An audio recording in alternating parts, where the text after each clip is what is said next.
2005년부터 이 엘리트 테크놀로지, 엘리트 메타를 주로 하는 회사입니다. 회사 창업해가지고 지금 현재 이루고 있습니다. 오늘 뭐 오시느라고 수고많이 하시는데, 엘리트 메타에 대한 이 교육이라고 할까? 이 나라에서 광기술교육센터에서 좋은 프로그램을 많이 운영하고 있죠. 네. 정부에서 지원받았는데, 상당히 이런 건 정부가 지원을 많이 해줬으면 좋겠는데, 생각보다도 전체 예산에 비해서 이런 데 지원한 예산이 좀 줄어드는 느낌이 들어가지고 1차 다음에 지금 2차 하고 있는 중인데 조금 줄어드는 것 같아서 좀 안타까운 느낌이 좀 들죠. 하여튼 뭐 좋은 기회를 잘 가져주시기 바라고요. 이번에 교육은 제가 10명으로 제한했습니다. 그 이유는 딴 게 아니고 오늘 오전에 아마 3시간 정도로 생각하는데 제가 이론에 관한 한 2시간 정도 말씀드리고 1시간 정도는 실제 측정에 관한 우리 이 연구부에 있는 이제 박상욱 대리가 와서 소개해드리고 점심시간 하시고 난 다음에 오후에는 실습을 하게 되겠습니다. 장비를 가지고요. 그런데 아시겠지만 뭐 학교 다닐 때 실험해 보셔서 아시겠지만 장비 하나에 두세 사람 이상 붙이면 좀 실용성이 떨어지죠.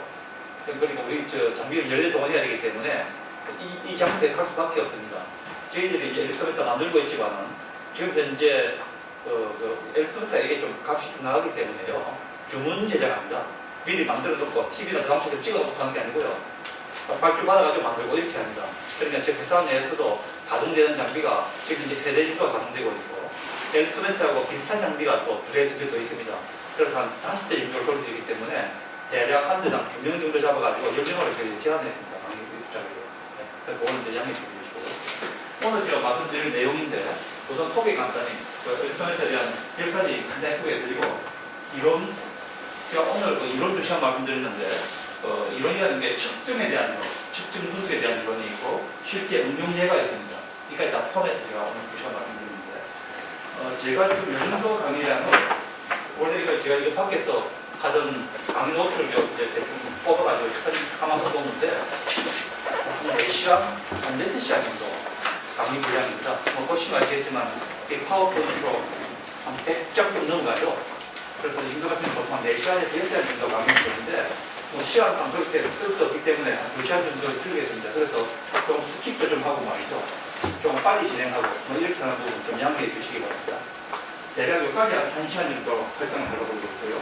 나머지 한 1시간 정도 활동하는데 이 부분에 앞부분을 조금 더 간결하고 뒷부분은 좀 빨리 소개하고 이렇게 진행하도록 하겠습니다. 약 1시간 하고 한 5분간 쉬었다 1시간 하고 이렇게 진행하도록 하겠습니다. 혹시 중간에 조금이라도 궁금한 게 있으면 언제든지 질문해 주시고요. 어차피 모든 걸 다 궁금하게 다 하지 못하는 상황이기 때문에 선택해서 할 수밖에 없는 상황이기 때문에 질문 때문에 시간이 아까워서 딱 못하냐 이런 것도 하지 마시고 편안하게 얘기해 주시고요. 혹시 오늘 강의 시간에 이해 못하는 부분이 있다 하더라도 나중에 실습하면서 우리 또 이 박상욱 대리랑 있는 직원들이 잘 알고 있으니까 질문해 주시면 아마 편하게 또 답을 받아줄 수 있습니다. 역사적으로 보면 엘리소메트리가 처음에 개념으로 사용된 게 폴 드루드가 유명한 사람입니다. 독일 사람 국가학자인데 드루드 일렉트론 해가지고 고체물이 시계로 나오는 그런 사람인데 이 사람이 유명했고요. 엘리소메트리가 광막에 그렇게 많이 알고 계시죠? 얇은 막 분석에 많이 쓰이는데 처음으로 얇은 막 분석에 사용한 사람은 이 사람입니다. 다시 보면 이제 한 100년치 안 되죠? 네, 잘 됐고요. 이 엘리소메트리가 아주 좁은 연구하는 사람들만한테 사용되다가 좀 넓혀지고 많이 쓰여지기 시작한 게 그 2가지입니다. 뭐냐면 자동화하고 분광화입니다. 자동화는 아시겠지만 데이터 깔 때 물건 알아서 따지는 거죠. 그전에는 손으로 땄습니다. 손으로 따보면 알지만 되게 불편하고 힘들죠. 그러다 보니까 잘 안 쓰고 이렇게 하나이고 분광화는 여기 있는 것은 스펙트로스코픽 아시겠지만 모노크로매틱 한 것은 화장 하나 쓴다는 이야기고 스펙트로스코픽은 화장을 쭉 바꾸면서 쓴다는 이야기입니다. 그 2가지인데 분광화하게 되면 데이터 양이 많아지고 데이터 정보량이 많아지니까 분석이 좀 더 많은 정보를 주게 됩니다.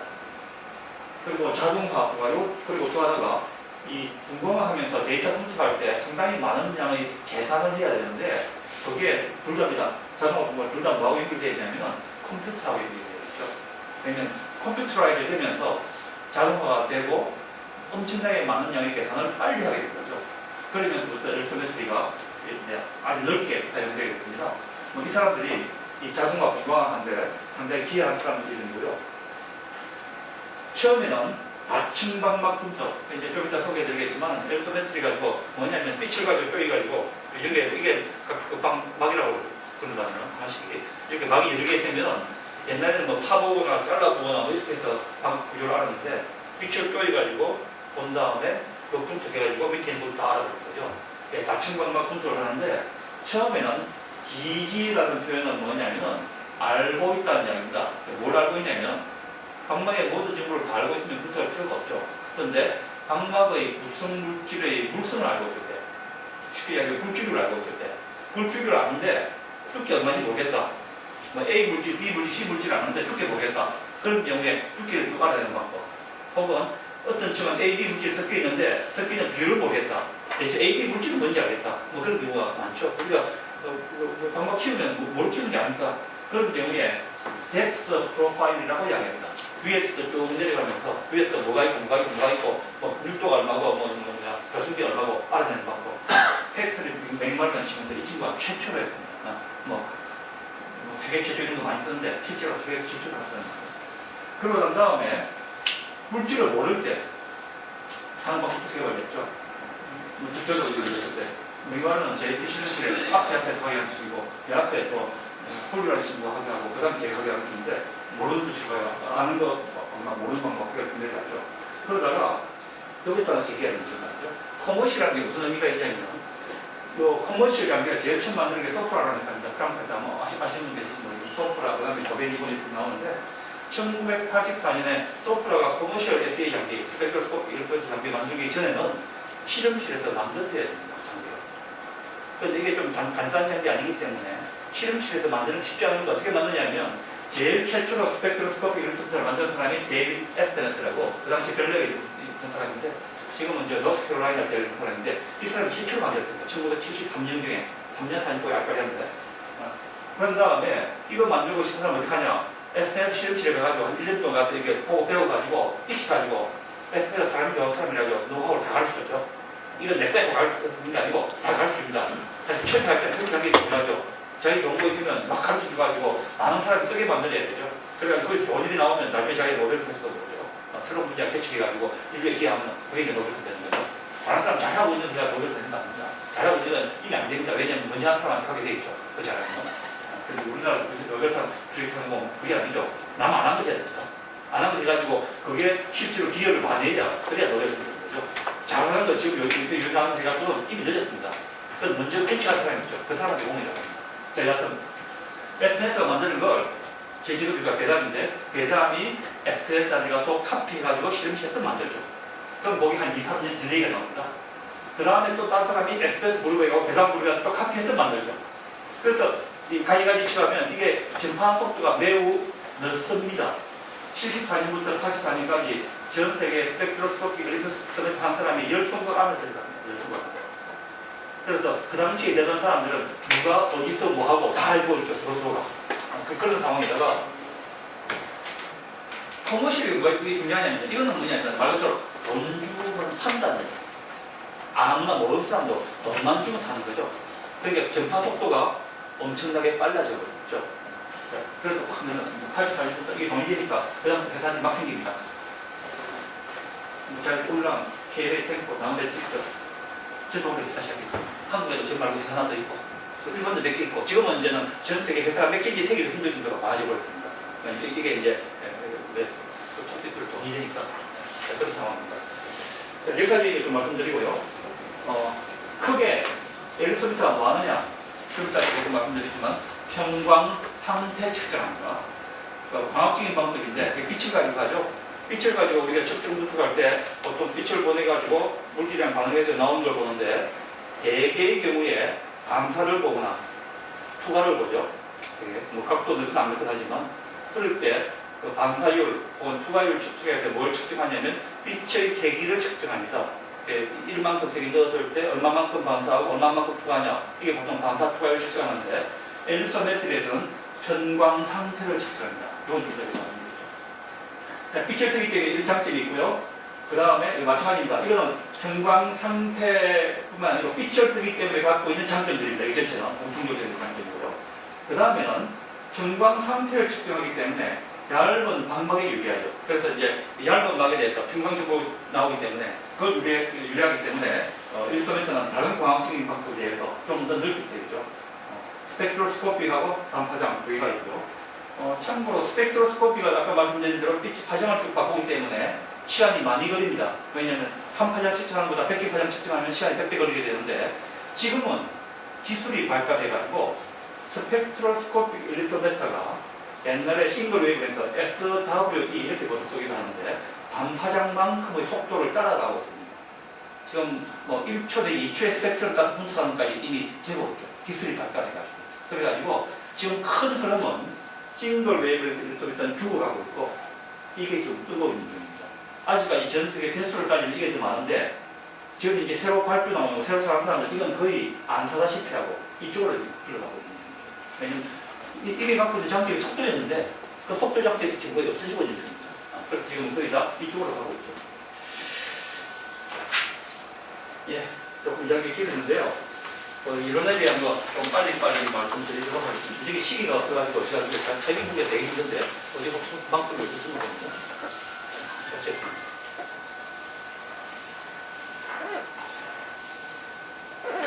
미안하게 혹시 조금만 시계 있으면 여기 갖다 가주면 좋을 것 같은데.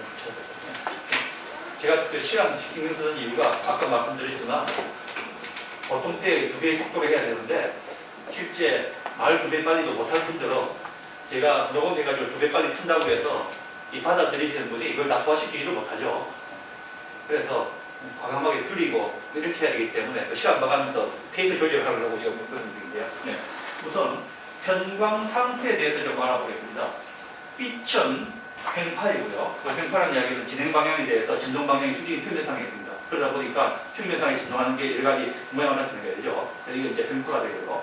이럴 때 빛의 전기장, 빛의 전기장과 자기장 한 페이지에 있는데 전기장을 표하면 전기장은 사람 눈에는 안 보입니다. 사람 눈은 전기장에 대해서 인센시티브하고 뭐에 대해서 센시티브냐면 전기장의 제곱, 세 개만 예민하고 그 다음에 전기장이 이런 방향이냐 이런 방향에 대해서도 모릅니다. 그래서 사람 눈은 폴라라이제이션 인센시티브한 그런 디바이스가 되는데 만약에 사람 눈이 빛의 전기장을 볼 수 있다고 가정을 하고 그러니까 본다 하더라도 빛 같은 경우에 1초에 몇 바퀴 돌아가냐면 10의 한 14선 회 돌아갑니다. 엄청나게 빨리 돌죠. 그러니까 눈으로 보면은 이게 도는지 안 도는지 모르죠.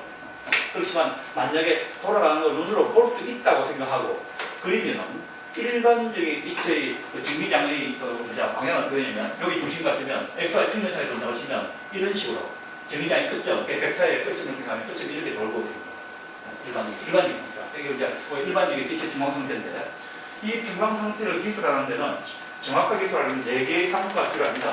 하나하나 간단히 보여드리면 첫째 하나는 뭐냐면 타원 모양이 되면 타원의 장축이 있죠. 이 장축이 기준축과 이루는 각, 이 세타, 이걸 우리가 방위각, 인뮤스 앵글이라고 이야기합니다. 그게 있어야 되겠죠.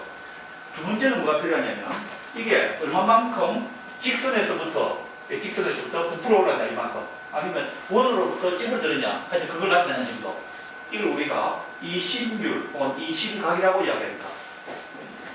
어떻게 하면 되냐면 또 장축분의 단축 A분의 B로 나타내도 되고 그걸 우리가 이심률이라고 하고 아니면 요각도로 가지고 나타내고 이걸 이심각이라고 하고 하여튼 간에 거기에 대한 정보 하나 필요합니다.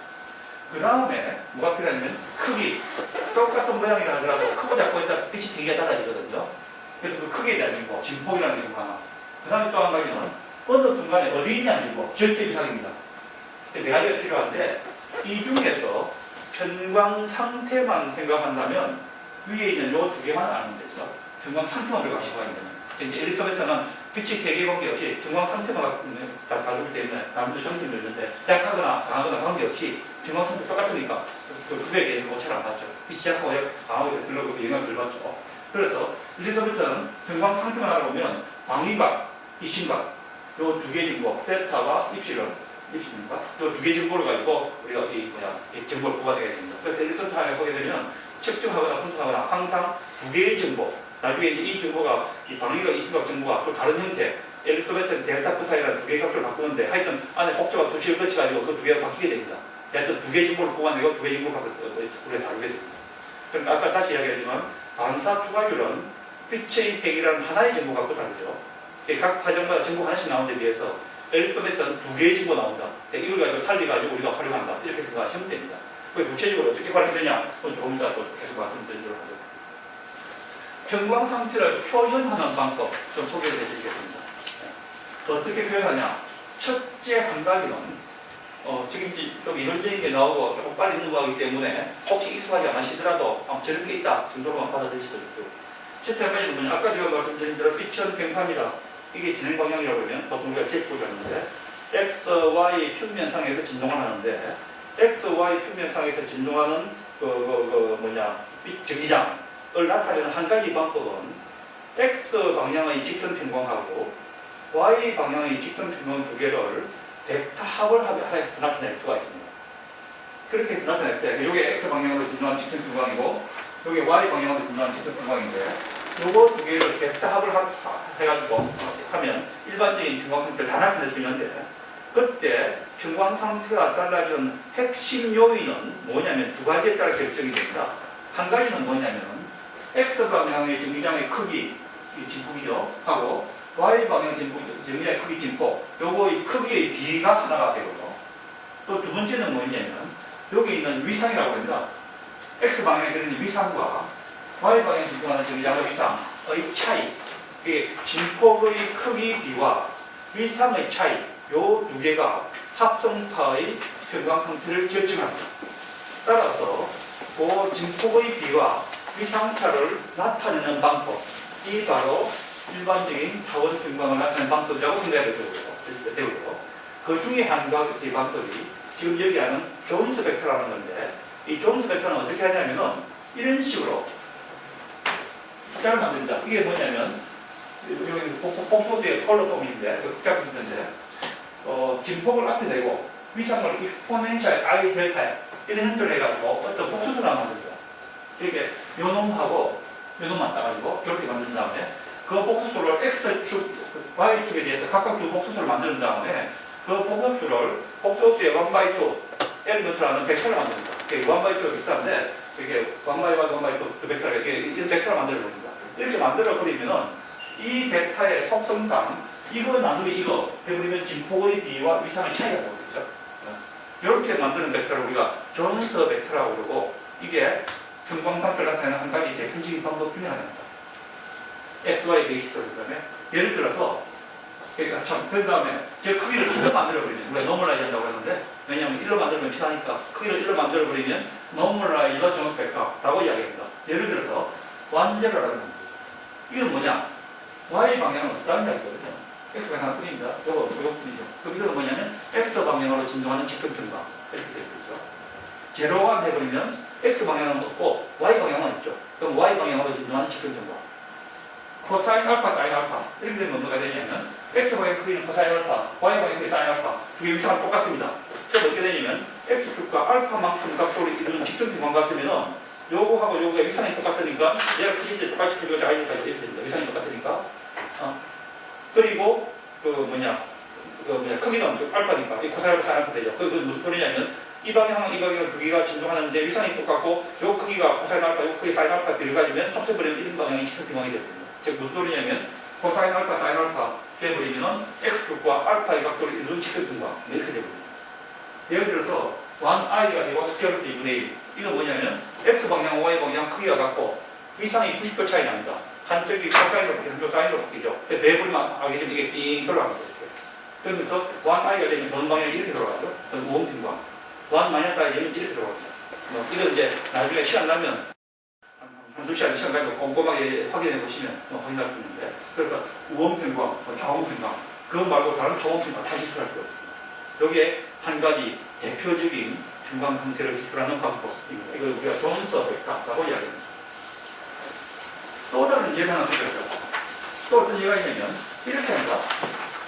아까 만들었던 그 EX, EY 있죠. 1/2 존스 벡터 그 B를 만들어 구해버립니다. B를 구해버리면 이거 역시 복소수인데 여기에 그 정보가 다 포함하고 있죠.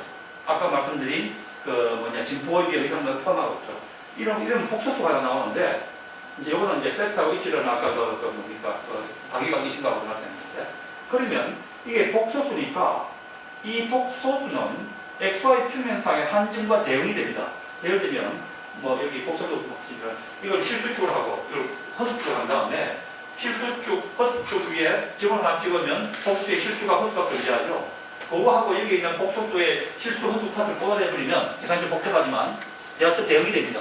그러면 복소 평면상의 한 점이 평광 상태랑 대응이 됩니다. 그래서 복소 평면상의 한 점의 위치로서 평광 상태를 나타내게 되죠. 그것도 한 가지 방법입니다. 그 다음에 한 단계 더 나갑니다. 어떻게 나가냐면 아까 내가 평광 상태 만들 때 X방향 직선 평광하고 Y방향 직선 평광하고 두 개를 합하면 위상차하고 진폭비를 가지고 2m 평광 상태 만든다고 했는데 이때 이제 X방향 직선 평광하고 Y방향 직선 평광이라는 게 소위 말하는 평광 상태에서 생각하면 독립인 기저 평광 상태 개념입니다. 2차원 평면상이기 때문에 두 개 독립인 거 합으로 나타낸 거죠.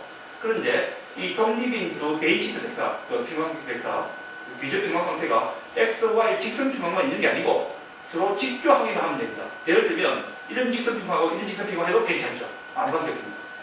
그거 말고도 또 어떻게 했냐면 우원 평광하고 좌원 평광을 해도 됩니다. 이거 서로 독립이기 때문에. 독립인 두 개의 세트만 있으면 그걸 가지고 조합해서 임의의 평광 상태를 만드는 수가 있죠. 그래서 XY 직선 평광 말고 좌우 원 평광 기지에서 이거하고 똑같은 방법으로 또 존스 벡터를 또 만들어낼 것 같은 심의를 복잡하지만 그리고 그 좌우 원 평광 기지에서 복소 평면상의 한 점으로 또 대응시킬 수가 있어요. 이게 바로 뭐냐면 좌우 원 평광 기지에서 복소 평면상의 한 점하고 평광 상태를 대응시킨 그림을 나타낸 겁니다. 예를 들면 이 경우에 원점은 뭐냐? 좌원 평광, 무한대는 우원 평광, 반지름이 1인 원주상에서는 직선 평광, 그 중에서 X축상에서는 X방향을 진동하는 직선 평광, Y축상에서는 45도 각도를 진동하는 직선 평광, X축의 반대쪽에서는 Y축 방향을 진동하는 직선 평광, 이런 식으로 대응이 됩니다. 자, 여기에 상단되게 나와 있습니다. 좀 복잡하지만 이제 그 평광 상태 나타내는 방법 거의 마지막인데 여기 상당히 정확하게 그 유명한 거 보안칼이 구라는 건데 1700년대입니다. 참 사람인데 참 똑똑하죠. 어떻게 생각했냐면은 아까 그 좌우 원평광 기저의 복도 평면 한 상태, 평면상의 한 점에서 평광 상태가 대응되죠. 그럼 요 위에다가 뭘 올리냐면 지름이 1인 구를 하나 올려놓습니다. 구를 올려놓으면서 구의 남북이 원점과 위치하고 접하게끔만 해서 구를 올려놓습니다. 그런 다음에 구의 북극점하고 이 평면상의 한 점하고 줄을 쭉 그어가지고 그 직선이 구의 표면 어딘가 한 점을 지나가게 되죠. 지나가게 되면 지나가는 점, 예를 들어서 이 점하고 구의 북극점 연결하면 쭉 보면 요 적돌점을 지나가거든요. 여기 이제 길을 1로 해버리면 여기 요 지름 1이기 때문에 요거 1이고 1이면 45도 가지고 적돌만 하게 되죠. 그럴 때 요 점의 평광 상태를 요 점의 평광 상태랑 동일하게 대응을 시켜버립니다. 1대1 매핑이 되거든요. 그러면은 구상의 표면상에 임의의 한 점이 한 평광 상태랑 대응이 됩니다. 이렇게 나타내는 방법을 보안깔의 구를 써서 나타낸다고 이야기합니다. 이렇게 보안깔의 구를 써서 나타내버리면 어떻게 되냐면 이게 이제 보안깔의 구를 써서 나타내는 건데 남극은 좌원 평광, 북극은 우원 평광, 적도상에 있는 한 점은 직선 평광, 적도상의 중에도 X축에 있는 것은 X방향으로 진동한 직선 평광. 요걸 기준으로 이 돌아가는 보이면 경도가 되죠. 경도는 어떻게 되냐면 경도는 방위각, 아까 그 타원의 주축이 돌아가는 값도 있죠. 방위각은 경도 값의 반. 그래서 180도 보면은 방위가 90도. 그게 뭐냐면 Y방향으로 진행시키거든요. 북방부는 오른쪽으로 도는 타원평광, 남방부는 왼쪽으로 도는 타원평광. 적도에서부터 그 남부양 북으로 갈수록 이 직선평광이 원평광으로 되던 정도가 점점 크게 됩니다. 그리고 타원의 이심각은 여기가 위도의 반이 타원의 이심각. 이심각이 45도 반에 45도 되면은 우원평광 자동성이거든요. 그래서 이 보안칼의 구를 써서 나타내면은 평광 상태를 눈으로 바로 쉽게 보게 그렇게 합니다. 그래서 지금도 아는 사람들이 존스 벡터보다도 특히 프레젠테이션 할 때, 외부에 뭐 보여줄 때 이 보안칼의 구를 써서 많이 나타냅니다. LCD 하는 분들 혹시 뭐 많지는 않습니다. 한국에 LCD 사업은 무식한데 말이죠. LCD 디스플레이가 1년에 매출 한 20조 나오는데 그런데 거기에서 LCD에서 평광 증공하는 사람 몇 사람 없죠. 뭐 그런 상황인데, 여하튼 LCD에서 아시겠지만 LCD는 평광 가지고 놓는 됩니다.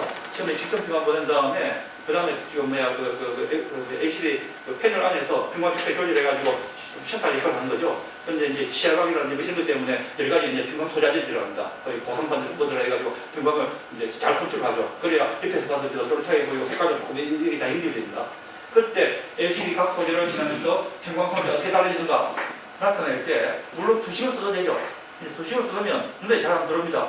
대신에 이 광물의 구상에서 처음에 뭡니까 밑에 있는 포를 통과할 때 여기 있다가 그 다음에 패널 통과하면 이렇게 갔다 이렇게 갔다 이렇게 나타내면 눈에 금방 들어오죠. 그래서 아직도 이거 많이 쓰고 있는 상당히 유력한 방법 중에 하나입니다.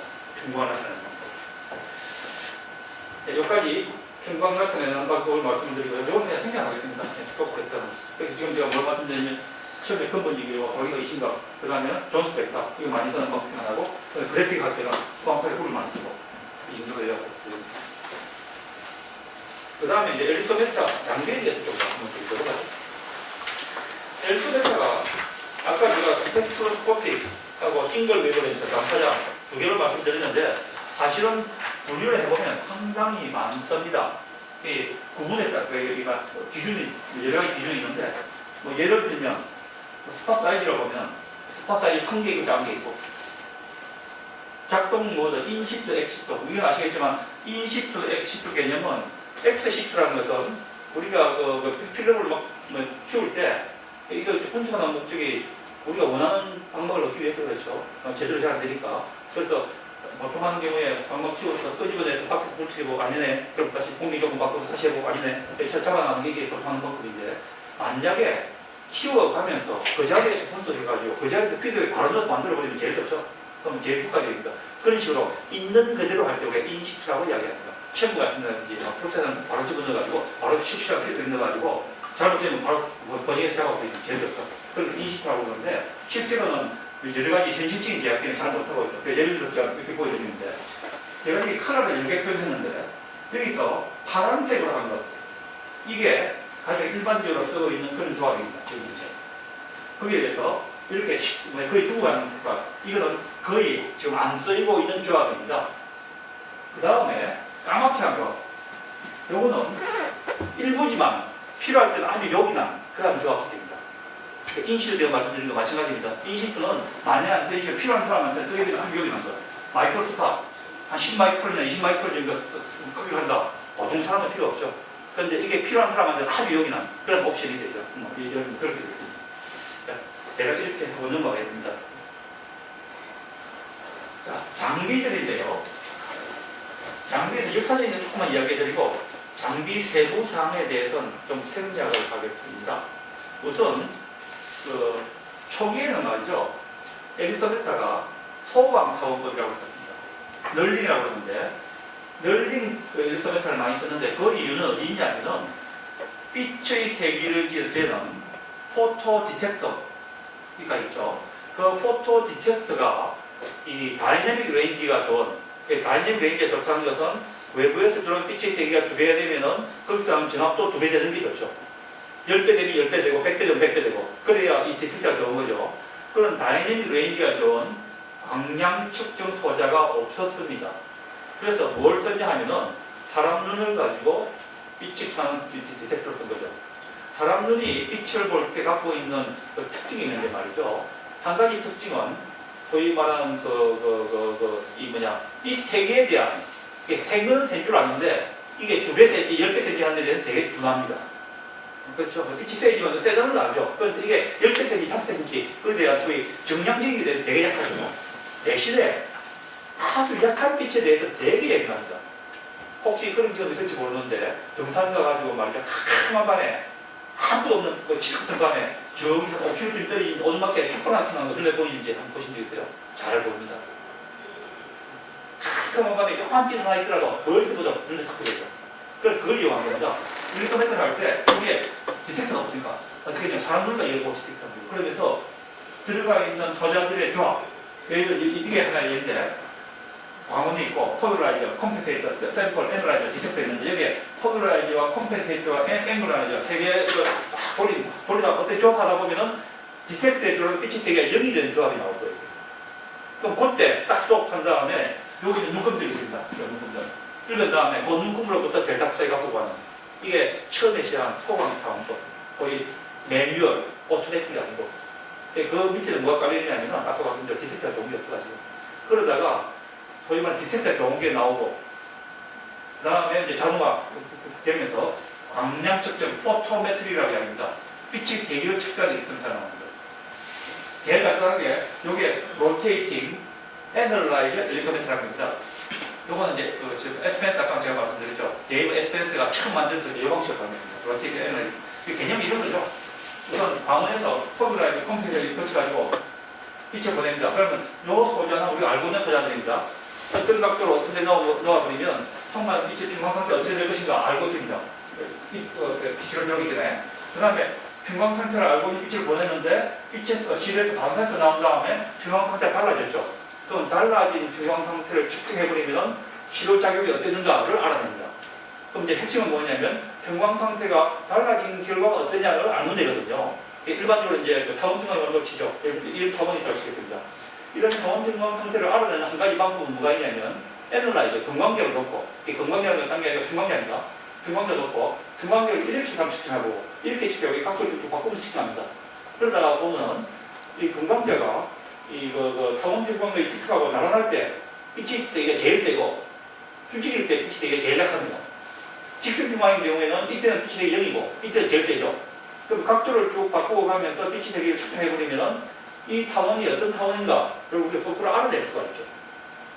각도를 쭉 바꾸면서 빛이 되게 재버리면 이 타원을 알아낼 수 있고 타원을 알아낸다는 이야기는 아까 말씀드린 대로 타원 상태를 알아낸다는 이야기고 델타 플라이, 방위가 있으면 알아낸다는 이야기입니다. 핵심은 뭔가를 금광자 뭔가 돌리면서 빛의 세계를 측정하면 되죠. 그래서 이건 애널라이저를 회전시키면서 빛의 세계를 측정해서 만든 엘리먼트다 해가지고 로테이팅 애널라이저 엘리먼트라고 이야기합니다.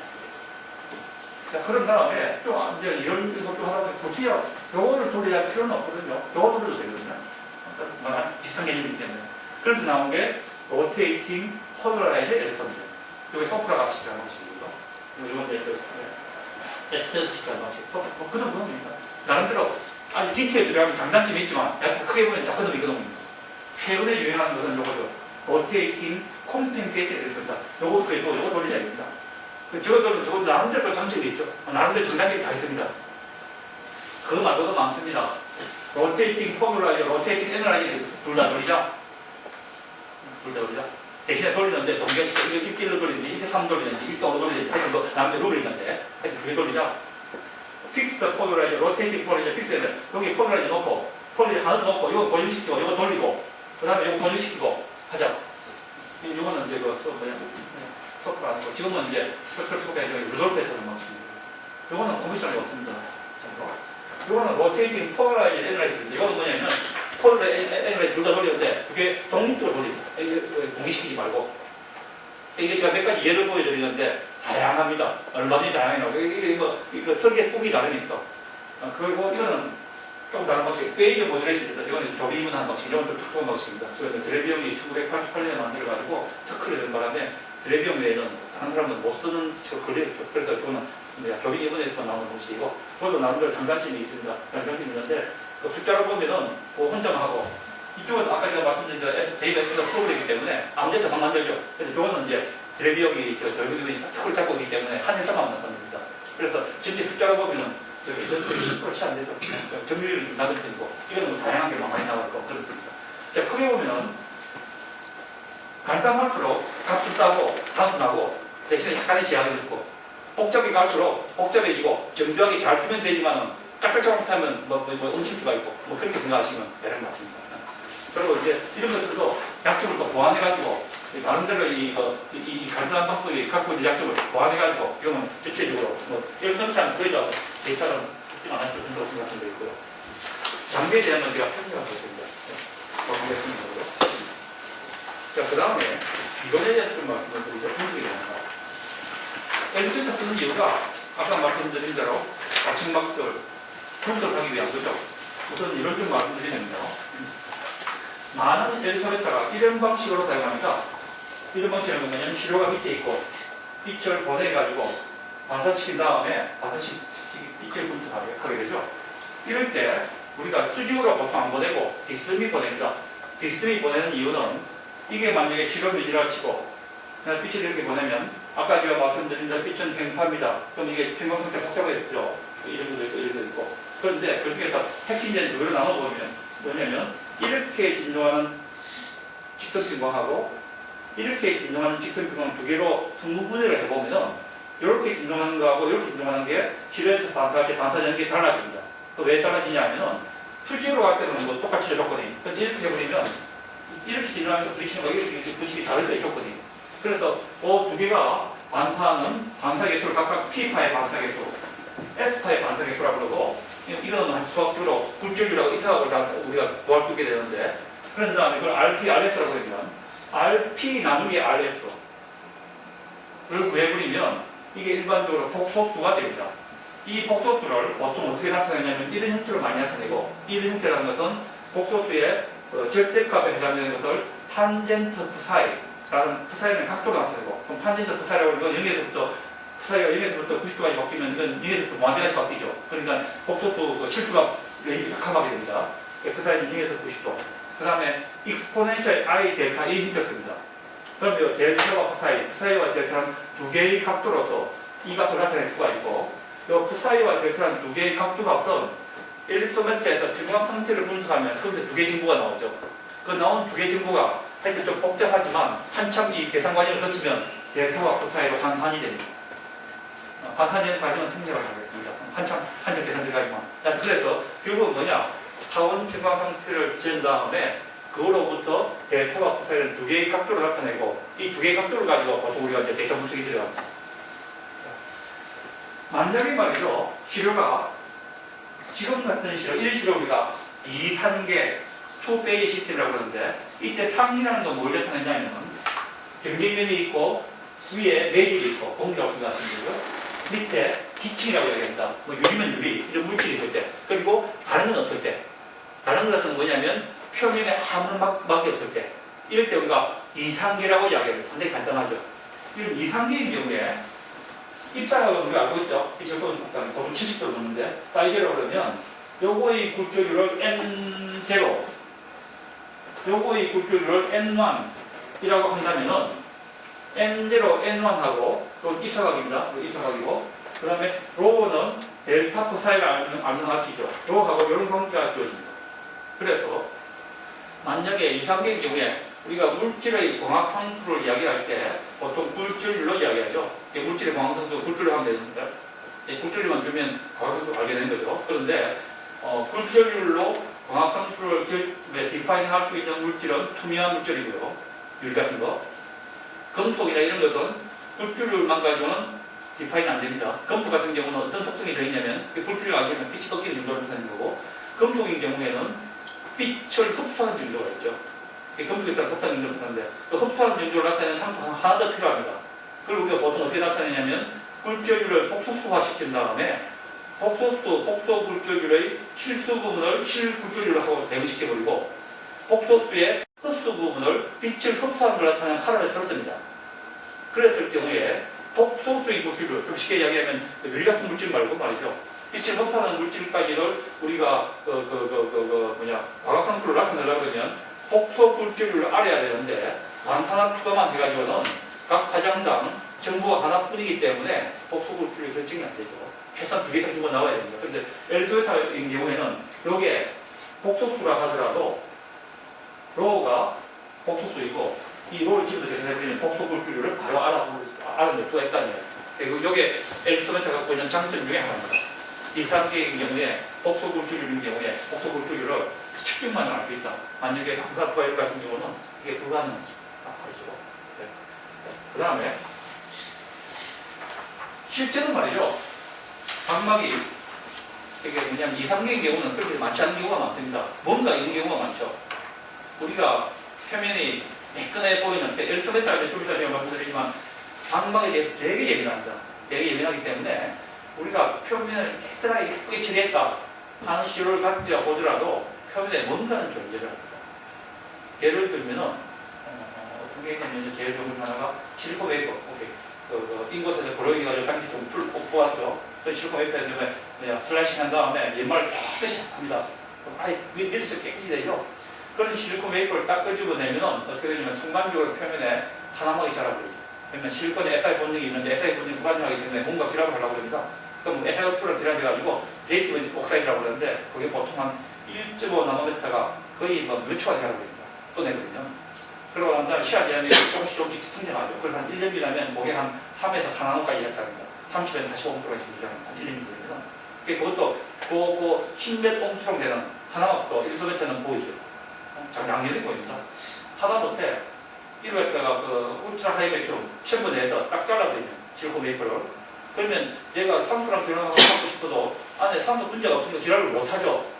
그런 경우에는 댕글링 본드가 나오는데 이 댕글링 본드가 가만히 불안하게 자기들끼리 이렇게 결합합니다. 표면에서. 그것까지 보게 되죠. 그러니까 서킷의 모노층, 단층 못 보게 되죠. 혹시나 싶어서 그러면 뭐 상하지 않는 거 금을 하면 되지 않느냐. 그래서 한때 그런 거 있어가지고 그러면 금을 가지고 해보자. 금은 녹아서니까.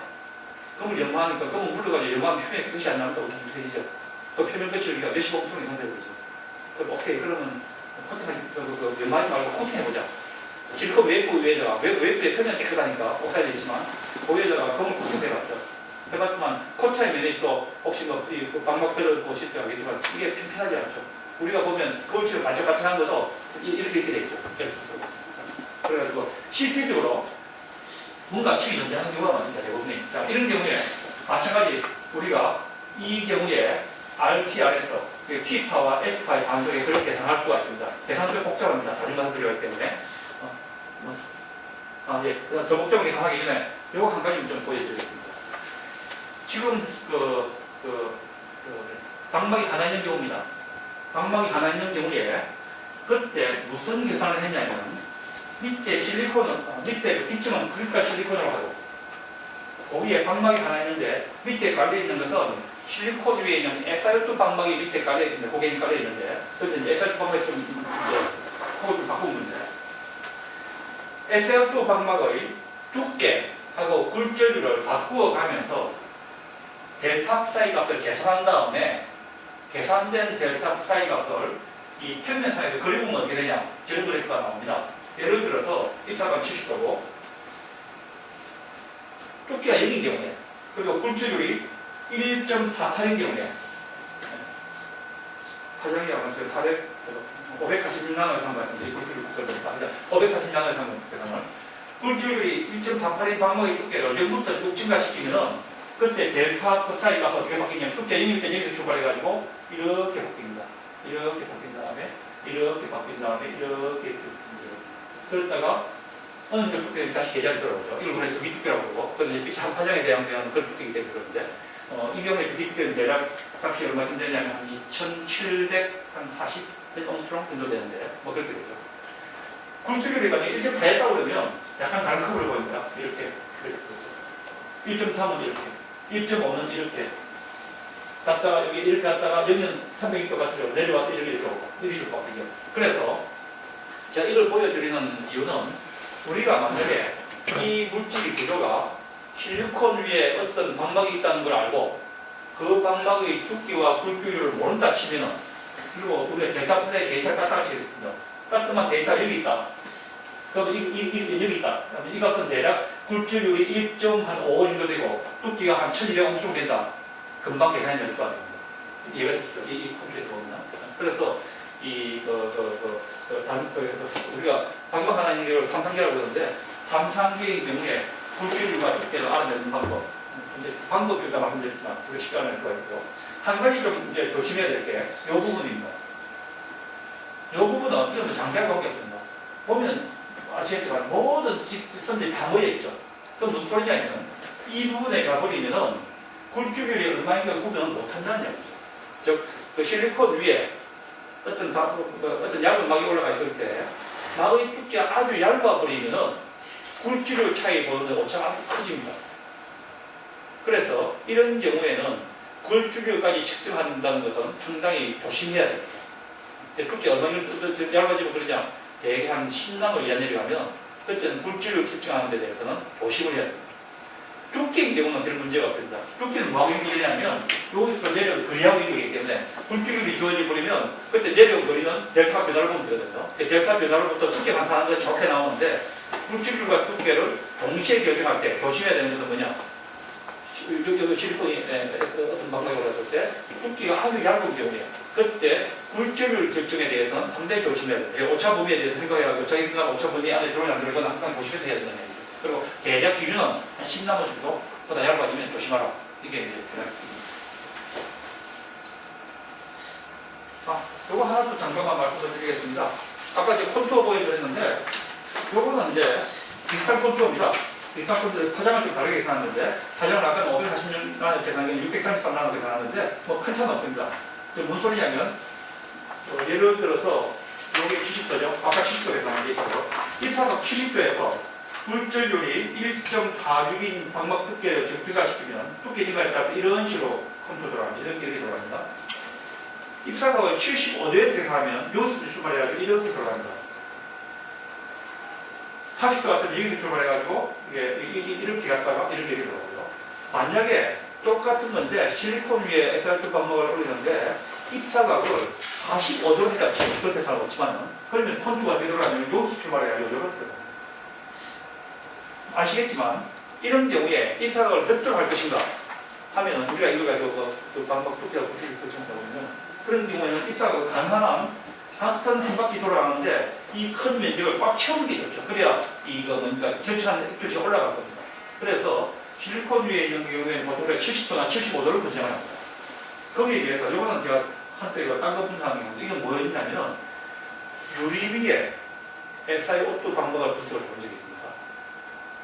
자, 유리 위에 SiO2하고 실리콘 위에 SiO2하고 차이는 뭐냐면 실리콘은 밑에 기층이 굴절율이 3.8, 3.9, 4정도 되고서 공기는 굴절율이 1.0이고 SiO2 굴절율이 1.46, 1.48 사이입니다. 거의 말하는 굴절율 콘트라스트가 아주 크죠. 실리콘 위에 올리면. 그래서 위에 있는 방막이 잘 보입니다. 체적이죠. 그때가 실리콘 방이 나오니까 또 인구비도 잘 나오고 돈도 잘 나오고 치쳐올려. 잘 보이고. 그런데 한때 이게 필요해가지고 유리는 아시니까 SiO2 네트워크 안에다가 여러 가지 나트륨이나 뭐 들어간 건 유리 네트워크 같은 게 들어갔습니다. 그래서 굴절율이 SiO2보다 약간 높습니다. 1.52 정도 됩니다. 그런데 위에 올라간 SiO2 방막은 1.8이거든요. 거의 말하는 굴절율 콘트라스트가 워낙 작기 때문에 아까처럼 70도에서 콘투어 그리는 여기서 이렇게 돼서 이렇게 나오죠. 되게 안 좋죠, 측정이. 그래서 이걸 입사하고 바꿔보면 대략 55도인 경우에 여기서 출발해서 이렇게 나옵니다. 이거보다 안 좋지만 그나마 이런 경우에는 굴절법이라 입사각을 55도에 하는 게 좋겠고 그래서 입사각 효과를 보면 이거 좀 분석하는데 핵심은 어디 있느냐? 핵심은 기층 물질의 소위 말하는 보루트 각도라는 이 부분이 크게 예민한 부분인데 여기에 바로 뭐냐면 기층 물질의 보루트 각도에 사는 게 좋고 기층 물질의 보루트 각도는 무엇에 따라 결정되냐면 기층 물질의 굴절율에 따라 결정됩니다. 근데 이거 계산하는 게 복잡하죠? 보통 사람들은 굴절율이 크면 굴절각도 커집니다. 아까 그 실리콘 같은 경우는 4.0이니까 굴절각도가 75도, 4도, 9가 나오는데 유리는 이게 1.5밖에 안 되기 때문에 굴절각도가 56.3도밖에 안 나옵니다. 그래서 대략 이렇게 생각하시면 쉽습니다. 금속이나 반도체 같은 물질, 이 경우는 70도 금방이 좋고 유리나 폴리머 같은 이 플라스틱 이런 제 물질, 중요한 물질은 대략 55도, 60도 금방이 좋다라고 생각하시면 되겠습니다. 단가 싶거든요. 실제로 쓸 때 왔다 갔다 하기 힘든 경우는 좀 곤란하지만 만약에 바꿀 수 있는 상황이면 입사각으로 그렇게 진행하시면 좋을 것 같고요. 그 다음에 이제 아까 저 방막이 하나 있는 경우에 계산 방식을 식을 동시에 소개해드렸는데 방막이 하나가 아니고 아주 많은 경우에 복잡하죠. 다층 방막 내에서 다중 반사를 고려한 델타 사이 계산 복잡한데 똑똑한 사람들이 많아가지고 계산 방식이 잘 개발되어 있습니다. 그래서 그냥 계산한 2시간 생략을 하고요. 저것만 할 수 있다. 할 수 있다. 그리고 이런 복잡한 것은 나중에 장비를 쓰게 되면 분석 속도에 다 돼 있으니까 우리는 잊어버리고 쓰기만 하면 된다. 이렇게 생각하시면 되고요. 오늘 한 5분 정도 들어가지고 이런 조금만 더 마무리 짓고 말씀드리겠습니다. 자, 이렇게 제가 뭘 말씀드리냐면 구조를 알고 굴절을 알고 즉 꿀줄을 알고 이렇게 다 알면 계산할 수 있다 하는 거 말씀을 드렸는데 엘리프토메터 쓰시는 분은 그게 목적이 아니거든요. 모르는 걸 알려고 하는 거죠. 이렇게 내가 이거 방금 했는데 그렇죠. 그렇게 꿀줄을 모르는 걸 알려고 하는 게 아는 거 확인하는 건 뭐 때문에 합니까? 할 필요 없죠. 다 알고 있으면. 그래서 소위 말하는 역방 계산이 필요합니다. 델타 푸사이 가지고 이걸 어떻게 뽑아내냐 그게 문제죠. 역방 계산에 대해서 말씀을 드리도록 하겠습니다. 그걸로 하는 거죠. 자, 우선 투페이지 시스템. 아까 이야기한 것처럼 각막이 없는 경우, 그 경우에는 조금 전에 수식을 제가 말씀드렸는데 각막 밑에 있는 기침 물질의 폭도 굴절율을 바로 계산할 수가 있습니다. 바로 해줍니다. 아무 문제 없죠. 그래서 폭도 굴절율도 알고 유지도 다 합니다. 네, 문제가 없고요. 그 다음에 3단계인 경우, 3단계인 경우는 식이 좀 복잡합니다.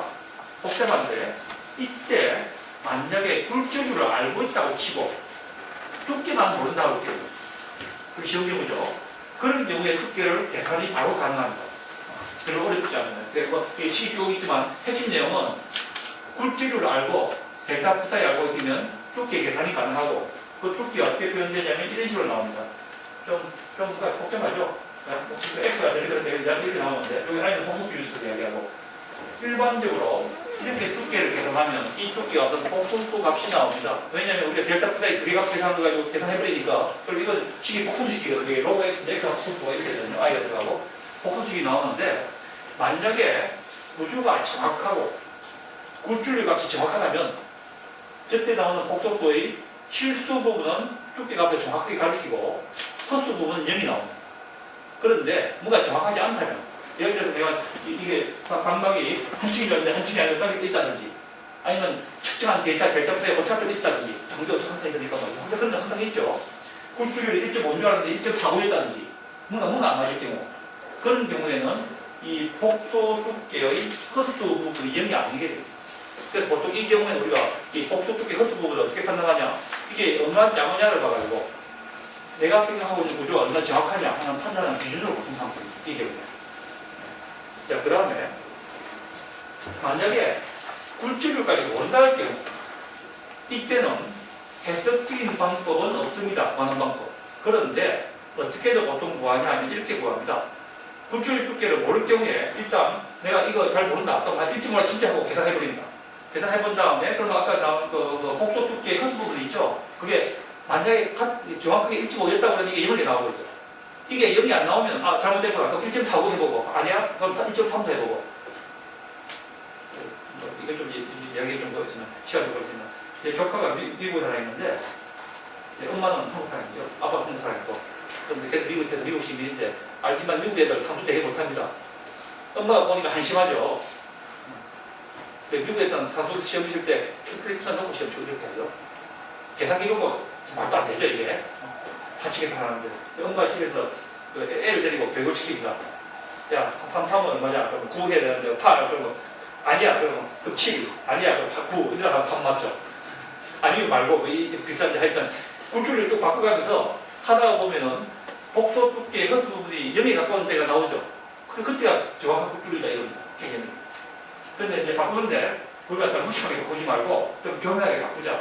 네, 한번 측정한 다음에 그 다음까지 얼마나 추리하자. 이런 식으로 이제 발달해가지고 지금은 이런 테크닉이 완전히 잘 발달해가지고 저도 컴퓨터 속도도 빠르고 이래가지고 NG 모른다. 계산에 뚝 가면 그냥 실시간 나오거든요. 해석다해가지고. 그래서 유저 입장에서는 NG 모를 때 바로 결정된다 라고 생각하시면 돼요. 델타 푸사이 2개 있으니까 NG 2개 결정하게 돼 있죠. 그 다음에 하는 프로세스가 멋있게 Y는 어떻게 해가지고 안 나온다 따르듯이 거기 수치 해석적으로 해가지고 이 트레이스에서 금방 나오거든요. 그리고 속도가 빨라가지고 실시간으로 그냥 나오거든요. 스펙트를 섞어 해가지고 그냥 실시간 나오거든요.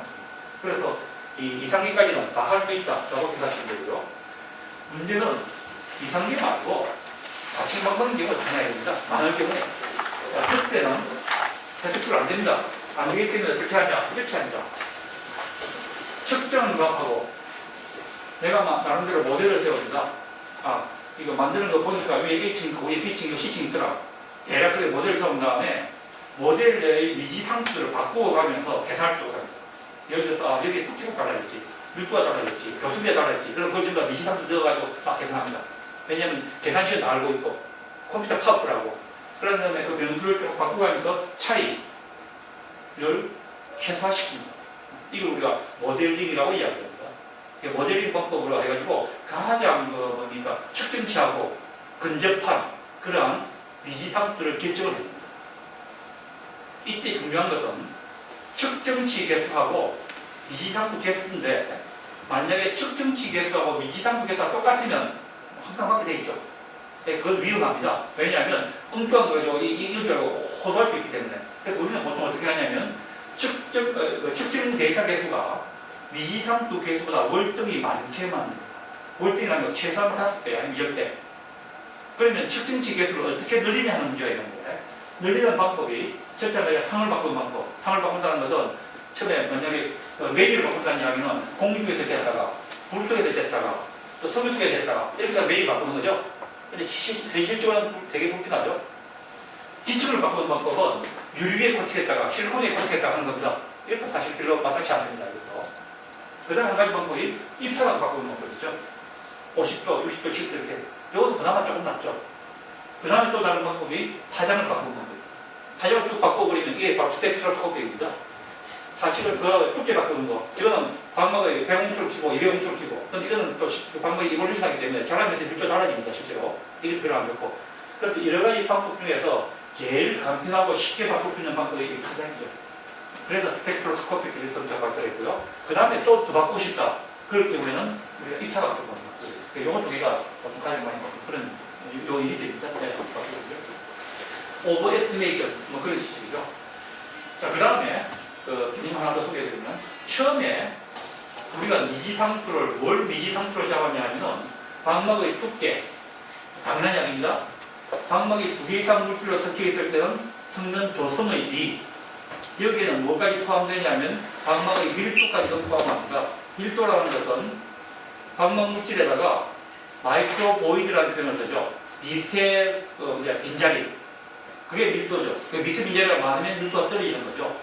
마이크로보이드의 함량이 바로 조성 밀도하고 반비라고 그러나 마이크로보이드가 많으면 밀도가 떨어지는 게 됩니다. 그러니까 밀도까지 이걸 이 상태로 잡았다가 나중에는 어디까지 포함하냐면 방막물질을 모를 때 방막물질 모르는 것의 굴절율을 우리가 어떤 식으로 쓸 수 있다면 뭐 예를 들면 코시식 같은 거 알고 계실지 모르는데 뭐 코시라든지 뭐 셀마이라든지 하여튼 어떤 식으로 가지고 파장에 따라집에 따른 굴절의 변화를 표현할 수 있다고 그러면 그 분산식에 들어가는 분산 개수가 됩니다. 예를 들면 셀마이 같은 경우는 분산 개수가 보통 3개씩이고 말이죠. 코시도 4개씩입니다. 그 3개의 분산 개수를 가지고 모든 파장에 대한 굴절을 다 표현해버리죠. 그렇다고 그러면 분산식의 분산 개수도 이와고 똑같은 미지상수 취급한 다음에 컴퓨터 보고 찾아. 하면 컴퓨터는 이게 뭐 분산식의 분산 개수인지 방법인지 모르죠. 하여튼 이거 미지상수 거꾸로 하면 제가 알아서 알고리즘 돌려가지고 격식해버립니다. 그건 무슨 소리냐면 모르는 방막의 이런 방막 파라메터뿐만이 아니고 광학상품 가지고 동시에 결정한다는 이야기죠. 이게 아까 제가 말씀드린 미지 방막 결정 방법입니다. 그래서 분산식은 요새 하도 많이 발달해가지고 이 빛을 흡수하는 물질까지 커버하고 준비가 되어 있습니다. 빛을 흡수하지 않는 물질뿐만 아니고 빛을 흡수하는 물질까지 금속 이런 거지 단도체까지 다 커버해야 되죠. 그래서 지금은 상당히 분산 능력이 측정 분산 능력이 늘어나가지고 거의 모든 방박식으로 그런데 금속인 경우에 두꺼워버리는 경우입니다. 두꺼워버리면 밑에 바닥에 다가 들어오기 때문에 그때는 이제 그때를 알 수 없지만 그런 경우 빼고는 말이죠. 거의 모든 물질에 이 고도를 다 가능하게 준비되어 있습니다. 시간이 조금 지났지만은, 예, 요거 하나만 조금만 소개해드리고 넘어가겠습니다. 요거는 이제, 어떤 거냐면요.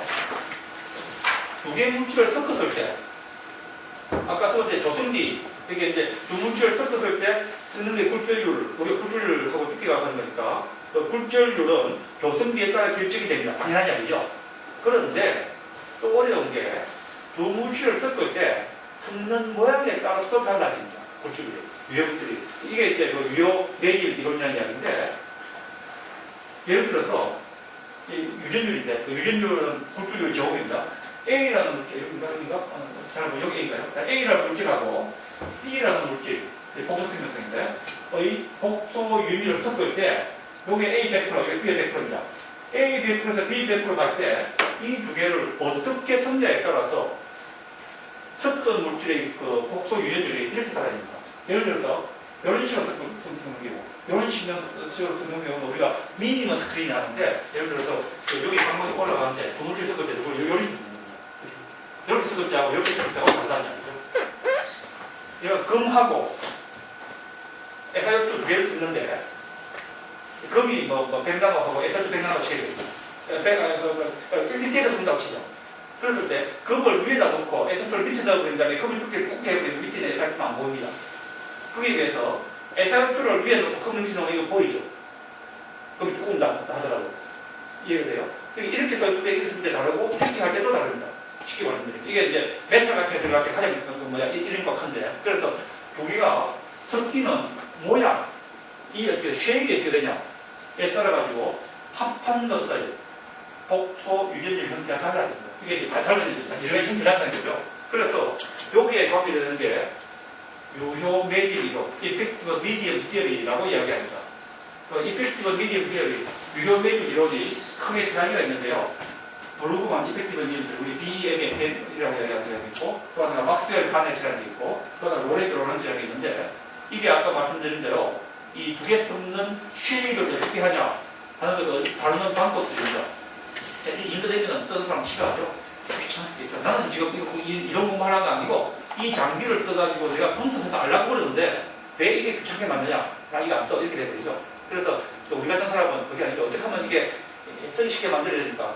그래서 쭉 우리가 분석을 해보니까, 우리 같은 사람은 이게 많이 해보니까 대부분의 물질은 브루그만 이펙티브 미디엄 쓰리에서 이거 제일 좋아요. 왜냐하면 이거는 어떤 이론 쓰냐는 것은 실제로 만들어져 있는 물질이 어떻게 되어 있냐는 게 문제거든요.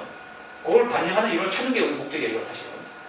그런데 보니까 95% 이상 물질들은 전부 다 브루그만 이펙티브 미디엄 되고, 그 다음에 여기 있는 L이라는 게 이게 뭐냐면, 여기 조성기입니다. 이건 변수를 바꿔야 되고, L은 뭐냐면 쉐입을 이야기합니다. 이게 디폴라이즈라고 하는데, 이게 이런 쉐입이냐, 뭐 이거 나타나는 건데, L 값도 어떤 모양, 그게 뭐냐면 부리뭉시 섞여 있는 모양.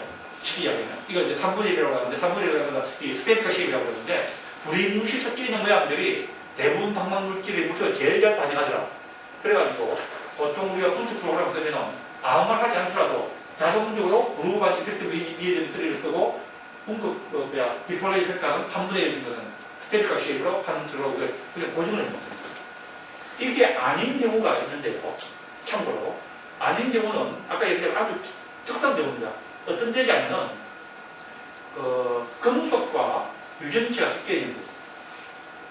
왜냐 아까 말씀드린 대로 금속인 경우에는 이거 차폐 효과가 무지 큽니다. 금속이라는 게 금속 자체가 이게 전자기파 차폐를 하거든요.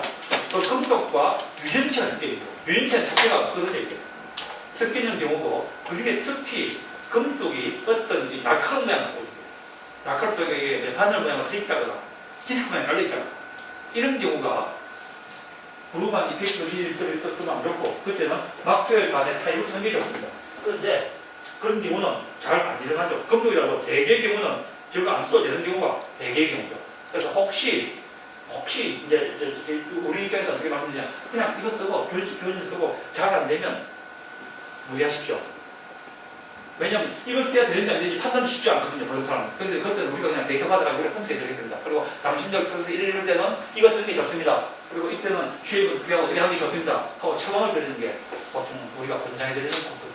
그러니까 그냥 보통 때는 잊어버리고 그냥 이거 쓰시면 되고요.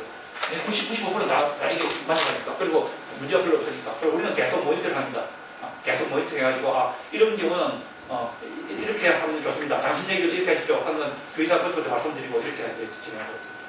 좀 시간 좀 지났지만 5분간 쉬었다가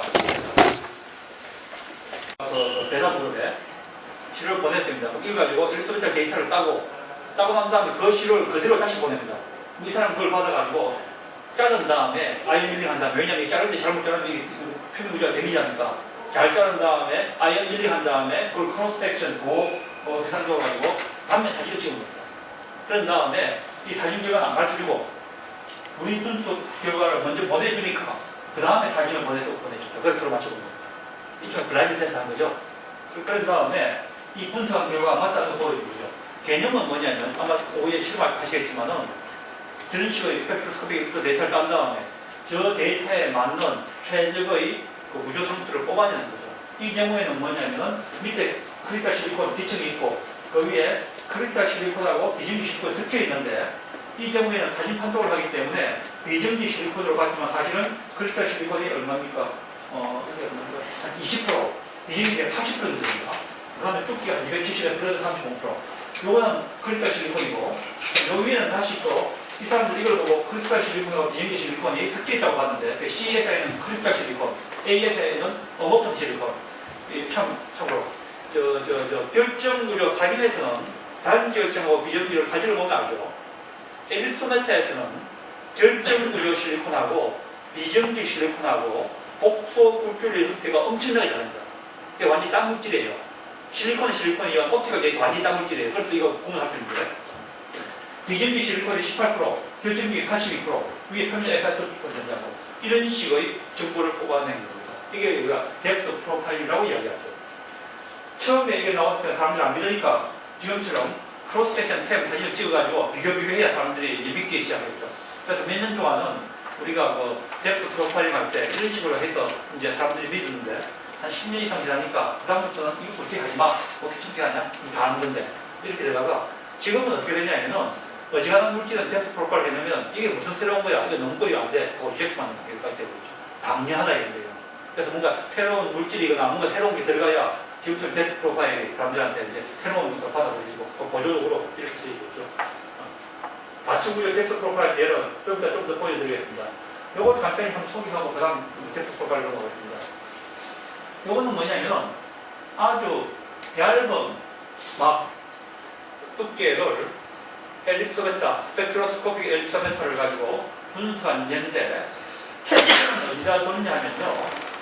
실험을 되겠습니다. 실리콘에 옥사이드 하는 경우에 실리콘에 옥사이드에 나이트사이드 있는 경우 실리콘에 옥사이드에 나이트사이드 있는 경우 ON을 실험을 해가지고 실리콘에 게이트 옥사이드 두께 얇게 하려고 이런 거 뭐냐 이펙트를 두께 줄이려고 나이트사이드 실험도 이런 일이죠.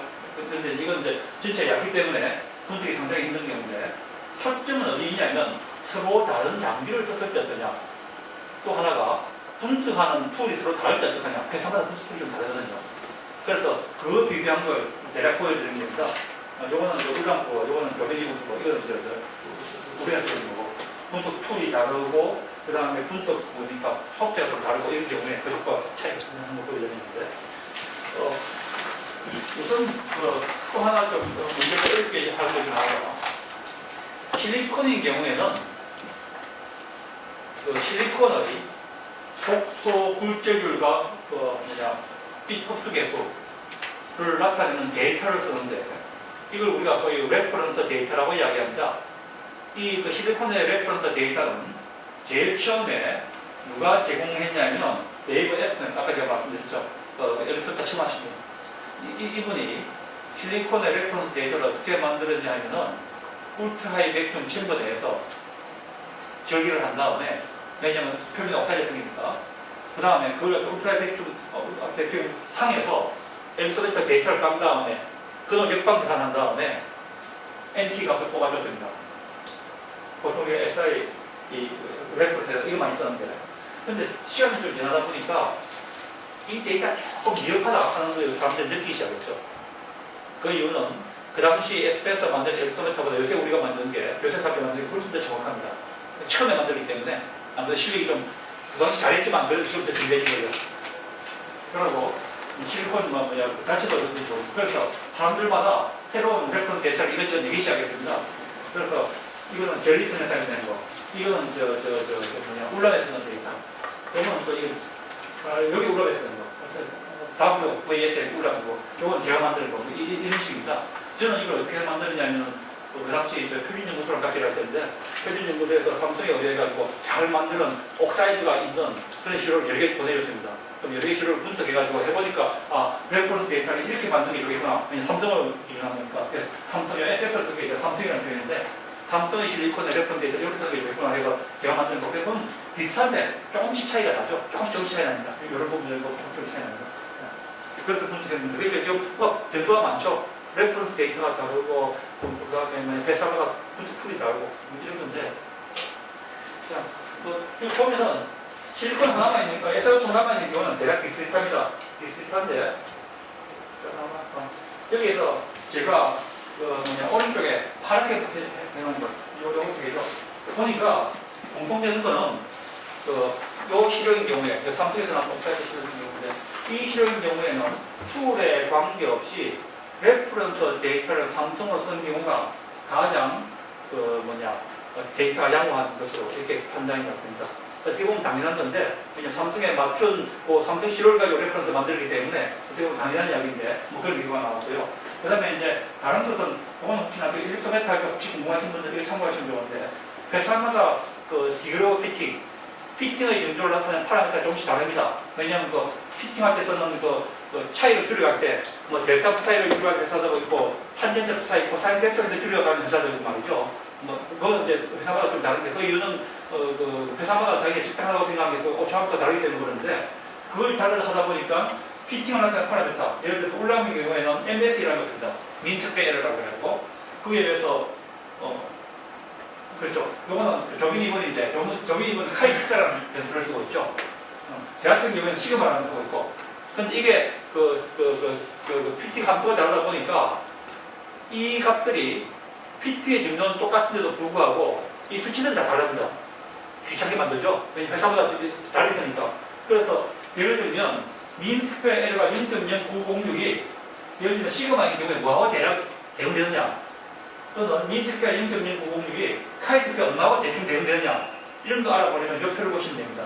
요거가 대응되는 겁니다. 그러니까 요거는 요거 10배, 요거 비슷한가요? 요거는 다시 요거 10배, 이런 식으로 약간 숫자 그렇게 대응하시면 되고요.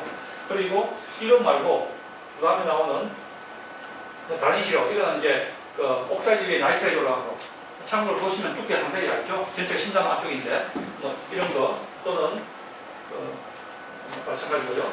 옥사이드 위에 ONO 된 거, 전체 두께가 150공총 정도 되는데, 이런 경우 분석하는 결과도 마찬가지로 크게 보면은 레퍼런스 데이터를 적합히 나타나는 레퍼런스 데이터를 쓰는 게 좋고, 그 다음에는 전체적으로 올라가는 경우에는 공통적으로 보이는 게 빨간색 건데요. 좀 과도하게 무조건 미니마이즈 해가지고 좀 숫자 치는 경향이 있다 하는 게 전체적으로 요약되는 결과로 보입니다. 네. 여기까지 일단 말씀드리고요. 그 다음에 이거 하나 더 말씀드립니다. 지금쯤 이게 어려운 이유, 이게 얇은 옥사이드인 경우에 SL을 가지고 분석한 결과가 좀 어려운 이유 중에 한 가지 이유는, 이거는 둘다 좀 뒤에 하면 된다 말이죠. 엘립소메트가 얇은 막인 경우에 두께 측정하는데 상당히 정확한데, 그 데이터가 어려운 이유 중에 한 가지가 여기에 있습니다. 뭐냐면 실리콘 위에 SiO2가 올라가는데, 보통의 경우에는 이런 식으로 생각합니다. 실리콘에 SiO2 장이면 실리콘 층이 위에 SiO2 층이 있고 이렇게 생각합니다. 그런데 실제로는 이렇게 안 되어 있고요. 왜냐면 실리콘의 SiA 네트워크하고 SiO2 네트워크하고가 이 구조 성수가 다르죠. 그 매칭이 안 됩니다.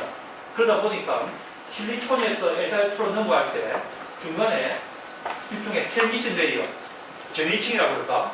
인터페이스 레이어가 하나 필요하게 됩니다. 뭐냐면 Si에서 SiO2로 넘어갈 때 SI, OX 이런 걸로 쓰는데 그 구조가 좀 달라져야 됩니다. 달라지는 층이 하나 존재하고 이 층을 어떻게 디파인할 것인가에 따라서 영향을 받습니다.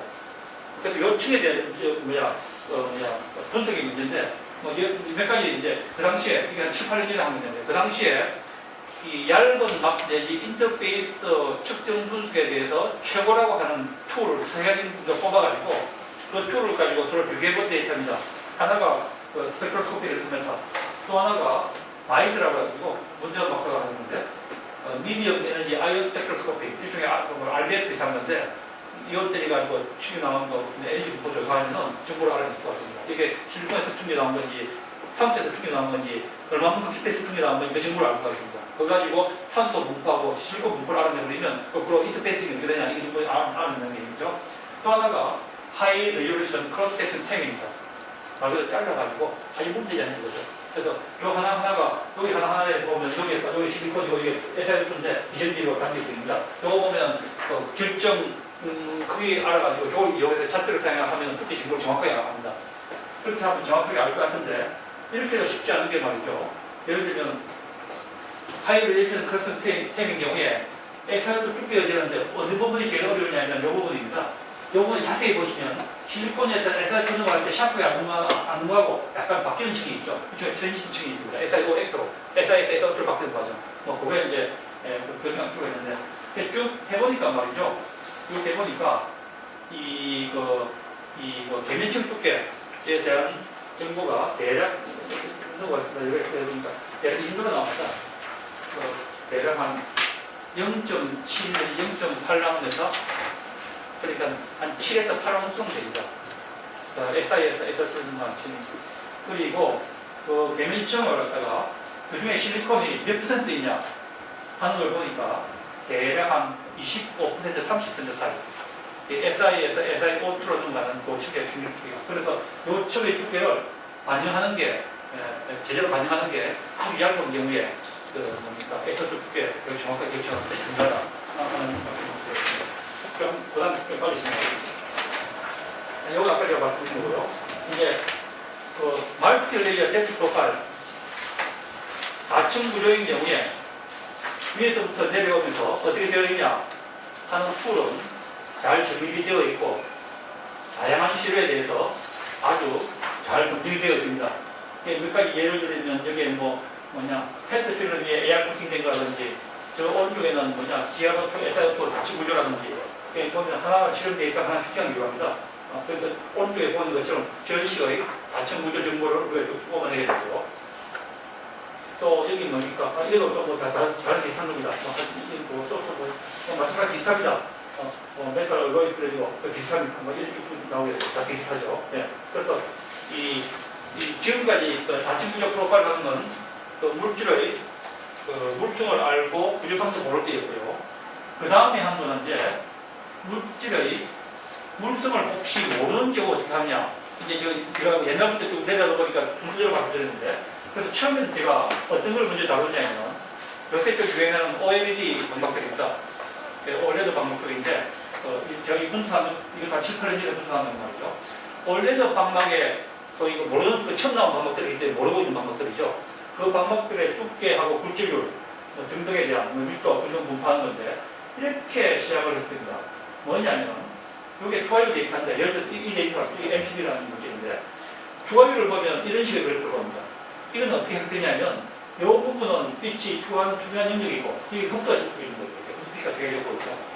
그래서 이런 경우는 우리가 어떻게 구조 분석을 시작했냐면, 이 영역부터 먼저 분석합니다. 이 영역 분석한다는 이야기는 이게 투명한 영역이니까, 투명한 영역인 경우에는 분산식이 간단합니다. 왜냐하면 투명한 영역은 분산 계수한 서너 개만 가지고 분산식으로 표현할 수 있으니까. 그래서 분산식의 분산 개수를 미지수로 하고 두께도 미지수로 해가지고 투명한 영역에서 구조를 결정을 해버립니다. 소위 말해 두께를 결정을 해버리죠. 두께가 결정되고 나면 불투명한 영역에서 어떻게 하냐. 결정된 두께를 고정해버리고 그 다음에 측정된 델타 사이 가지고 NK를 계산해버립니다. 전체적으로.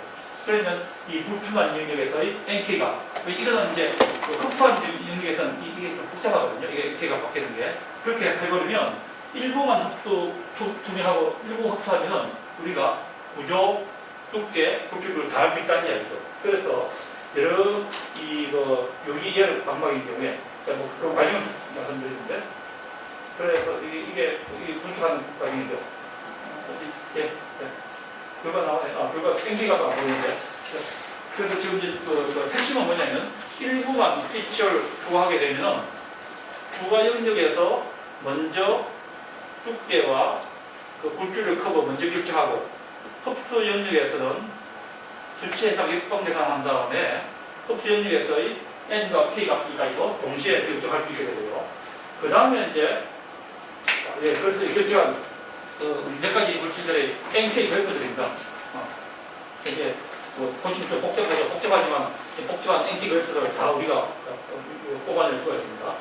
그 다음에는 또 하나, 그 다음에 이제 어떻게 있냐면요. 이런 물질들, 예를 들면 이 물질은 이 광기록 방목에 되어 있는데, 이 물질이 어떤 물질이냐면 절메니엄 엔티머니 텔루라이드 합금입니다. 그리고 이 학부는 아시겠지만 저메니움 금속이고 엔티모니 금속이고 텔루라도 금속입니다. 셋 다 금속이죠. 금속 학급이기 때문에 이런 투명한 영역이 존재하지 않죠. 모든 파장들 빛을 다 흡수해버리는 거예요. 따라서 앞에서는 그런 테크닉 일부 투명한 영역에서 못자고 이 테크닉이 안 보십니다. 다 흡수해버리기 때문에. 자, 이런 경우는 우리가 어떻게 분석을 했냐면은 좀 넘어가겠습니다. 개념만 들어보죠. 이게 이런 개념이죠. 뭐냐면 데이터를 깔 때 스펙트로스코픽 데이터를 깔 때 여러 입사각이 있었답니다. 입사각을 여러 개 까버리면은 한 파장에 대해서 델타 프사이 값이 한 세트가 아니고 여러 세트가 나오죠. 또 뭐 여러 개 세트를 이용해가지고 각 파장별로 NT 값을 여러 세트에 담은 NT 값을 한 세트 하나뿐이니까 거꾸로 계산해버립니다. 간단히 말씀드리면 멀티플 앵글 오브 인시던스를 사용해가지고 각 파장별로 NT 값을 바로 계산해버립니다. 두께 해버리면 두께도 못 되니까.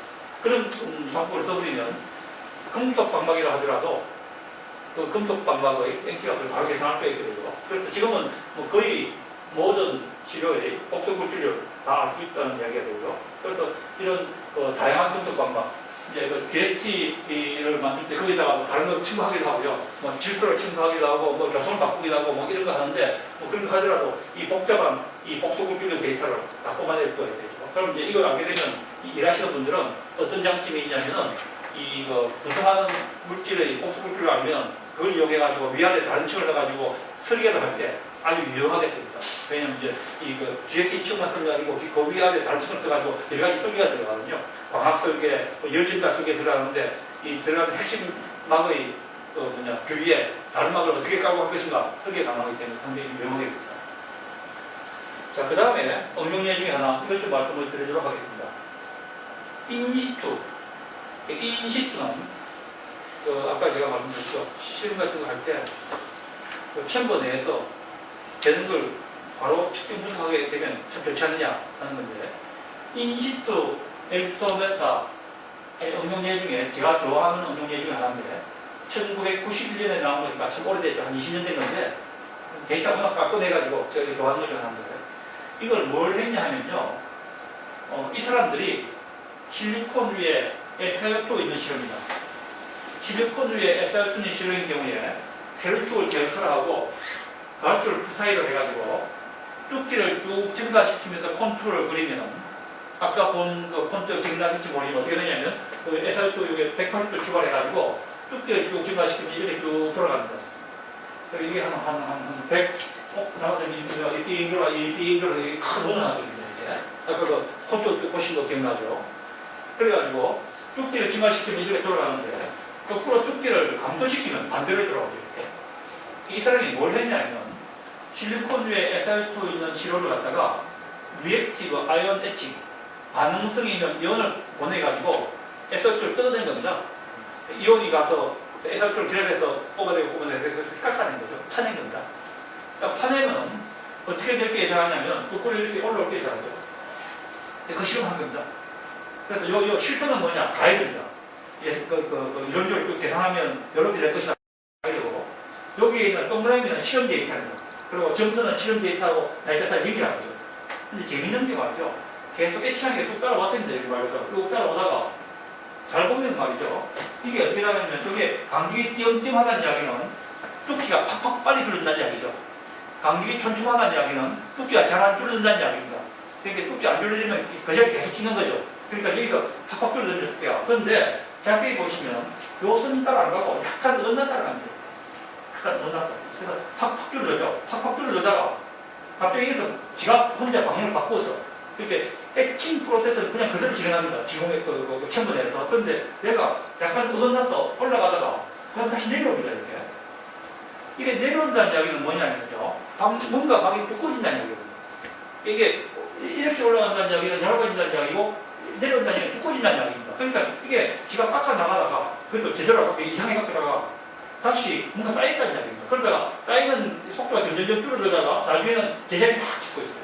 그 이야기는 더 이상 안 쌓인다는 이야기입니다. 이 사람은 자기 친구이기 때문에 자기 친구 내용을 잘 알죠. 아들 오늘 대학 공부 보니까 어젯밤에 참가가 없구나. 그 부분은 대충 알죠. 기술을 알고 있으니까 이 사람은 뭐냐면 뭐냐면 리액티브 아이오닉 하다 보니까 안에 불화 고분자 방막이 쌓였을 것이다 하고 짐작을 합니다. 플로라이드 폴리머가 쌓였을 것이다. 이거 짐작 왜 할 수 있냐? 자기가 친분을 잘 하니까. 그래서 만약에 불화 고분자 방막이 쌓였으면 그 불화 고분자 방막을 흡수해버리면, 세척해버리면, 클린해버리면 다시 없어지지 않겠느냐 한 다음에 이 불화 고분자 방막을 소토플라즈마 가지고 클리닝하기 시작합니다. 이때부터. 그게 리액티브 아이오닉을 스탑하고 여기서부터 클리닝을 시작한 거죠. 불화 고분자 방막을 클리닝, 그 소토플라즈마 가지고 클리닝하기 시작하니까 여기 다시 여러 개가 나옵니다. 이게 그 인시투, 챔버 내에서 일어나는 과정을 그대로 보는 하나의 대표적인 예인데 참 데이터 참 깔끔하죠. 스토리가 참 잘 맞고 요새 그 관광자원 중에 스토리텔링 하는 이야기가 있죠. 그냥 경치만 좋아서 안 나 이거죠. 밑에 이거 깔려 있어야 된다 이겁니다. 제주도 올레길 그냥 좋은 게 아니고 올레길 따라가면서 얘들은 뭐가 있고 뭐 무슨 할머니가 어쩌고 이게 뒷받침되고 그다음 경치도 좋고 뭐 가다가 또 날씨도 좋고 먹을것도 맛있고 뭐 이렇게 돼야 하는데 관광자원이 되는 거죠. 그것도 스토리가 참 잘 맞아 들어갑니다. 깔끔하죠. 그래서 인식도 그 비슷한 실험들을 많이 할 수가 있고요. 제가 실험한 사람 소개해 드리면 이거 한번 보여드릴게요. 이런 식으로 실험을 합니다. 이게 내가 이렇게 하다 보면 되는데 저는 이제 뭘 했냐면 아까 GX라는 거 있죠. 그 GX가 이제 어디 쓰이냐면 우리 그 CD하고 DVD, 블루레이 디스크 거기 쓰이는 그 핵심 광기록 소재입니다. 그 GX라는 게 그게 어떤 역할을 하냐면요. 온도를 갖다가 어느 정도 올렸다가 천천히 식히면 결정이 되어버리고 온도를 많이 올려서 녹였다가 빨리 식혀버리면 비정들이 되어버립니다. 이제 레이저 파워하고 그거 조절하면 그렇게 되는데 이제 피카패드에서 보세요. 레이저 파워 잘 조절하면 온도를 빨리 올려다 녹였다가 빨리 식혀버리면 비정들이 되어버리고 퀸치 돼가지고 온도를 적당히 올려서 천천히 식히면 결정이 되어버립니다. 또 결정하고 비정들이 굴절 차이가 엄청나게 크거든요. 전기 진도도 100배, 1000배 이상 차이 나고 굴절 차이가 아주 커지죠. 그럼 그 굴절차가 크다는 이야기는 그때 특수 분해에서 바탕하면 반대되는 빛이 다르고 그걸 가지고 완전 신호를 바꿔버리면 이게 메모리가 되는 거죠. 그게 이제 우리가 옵티컬 메모리 하는 방법입니다. 그게 그 RW에 들어가는 그 패킷 분해가 되는데 저 같은 경우는 뭐가 궁금했냐면 이게 온도를 적당히 올렸다 천천히 시키면 결정이 되니까 결정되는 과정이 궁금해가지고 어떻게 되는지 한번 보려고 만든 친구입니다. 결정화 되는 프로세스라고 이렇게 합니다. 여기 시로를 놓고요. 시로 온도 지어야 되니까 얘를 서브컴을 붙여가지고 온도 컴퓨터 일조되고 앞에다가 칼로리 히터에서 가열합니다. 그럼 온도 올라가죠. 측정은 일소메트하고 이렇게 측정합니다. 진공에서 하고 진공에서 하는 이유는 온도 올릴 때 산화식기 양치하고 진공에서 하고 이런 거 아니에요. 그래서 실험하는데 빨리 소개해드리면 탄젠트 부사이 고사결단 그게 동시에 답니다. 여기서부터 결정부사이 나오는데 예를 들어서 이거 하나 소개해드리면요. 온도를 갖다가 어떻게 올리냐면 일정한 온도로 위로 올렸다가 이게 120도인가 125도에서 온도를 일정하게 쭉 끌어줍니다. 125도에서. 그런데 여기서 125도까지 올린 다음에 온도를 일정하게 쭉 끌어주는데 그때 탄젠트 사이를 봤던 여기서 겉으로 보기에는 안 바뀌고 가만히 있습니다. 제가 겉으로 본다는 이야기는 사실 여기서 뭔가 일어나고 있습니다. 바구니한테 뜸 들이는 거 비슷하게 뜸을 들이고 있죠. 그러다가 이쪽에다 달리니까 이게 휙 바뀌기 시작합니다. 고사인들과 마찬가지 이렇게 하다가 휙 바뀌기 시작합니다. 이게 결정화 과정인데요. 혹시 뭐 재료하시는 분들은 이런 거 익숙할지 모르는데 했을 때 비슷한 결정화 곡선이 나타나죠. 이 아브라함이 곡선이가 이 곡선 이거 뭐 재료하시는 분들 잘 알고 있는 그런 곡선인데 제가 여기서 말씀드리는 건 딴 게 아니고 이거 비슷한 결정화 과정을 내가 처음 본 게 아니고요. 그 전에 옵티컬한 데이터를 사람들이 많이 봤습니다. GST 하시는 분들이 일본 사람들이 한국보다 한 30년 문제이기 때문에 일본 사람들 이미 다 봤죠. 그런데 그 사람들이 일렉트로메트를 안 봤죠. 그건 무슨 소리냐면 그 사람들이 본 데이터는 전부 이런 데이터입니다. 아까 탄젠트 부사이, 코사인 결합 했는데 아까 탄젠트 부사이는 그 절대값이죠. 절대값은 빛이 대기 증거를 가지고 있고 델타는 위상 증거를 가지고 있습니다. 그 사람들은 대기 증거를 봤기 때문에 이런 데이터를 봤죠. 이런 데이터 보고 이걸 결정 과정에 했는데 사실은 여기에서 말이죠. 자세히 보면 어떤 게 있냐면 결정 과정에서 이거 아까 얘기한 그 결정화 재료 하시는 분들은 그 결정화 곡선 그 식이 있거든요. 그 곡선 따라 계산해 보면 이 곡선이 어떻게 나오냐면 이것처럼 S자 곡선 나오는 빠른 거 예를 들면 이렇게 올라가다가 여기에서 옆으로 쫙 가버립니다. 이렇게 안 올라가고 이런 거 계산합니다. 그럼 여기에 약간 올라가거든요.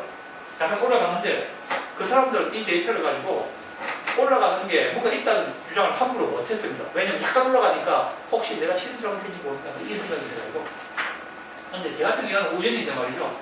에르스터 데이터 따다 보니까 요 과정에서부터 이 데이터 이렇게 해서 이렇게 끝까지 내렸다.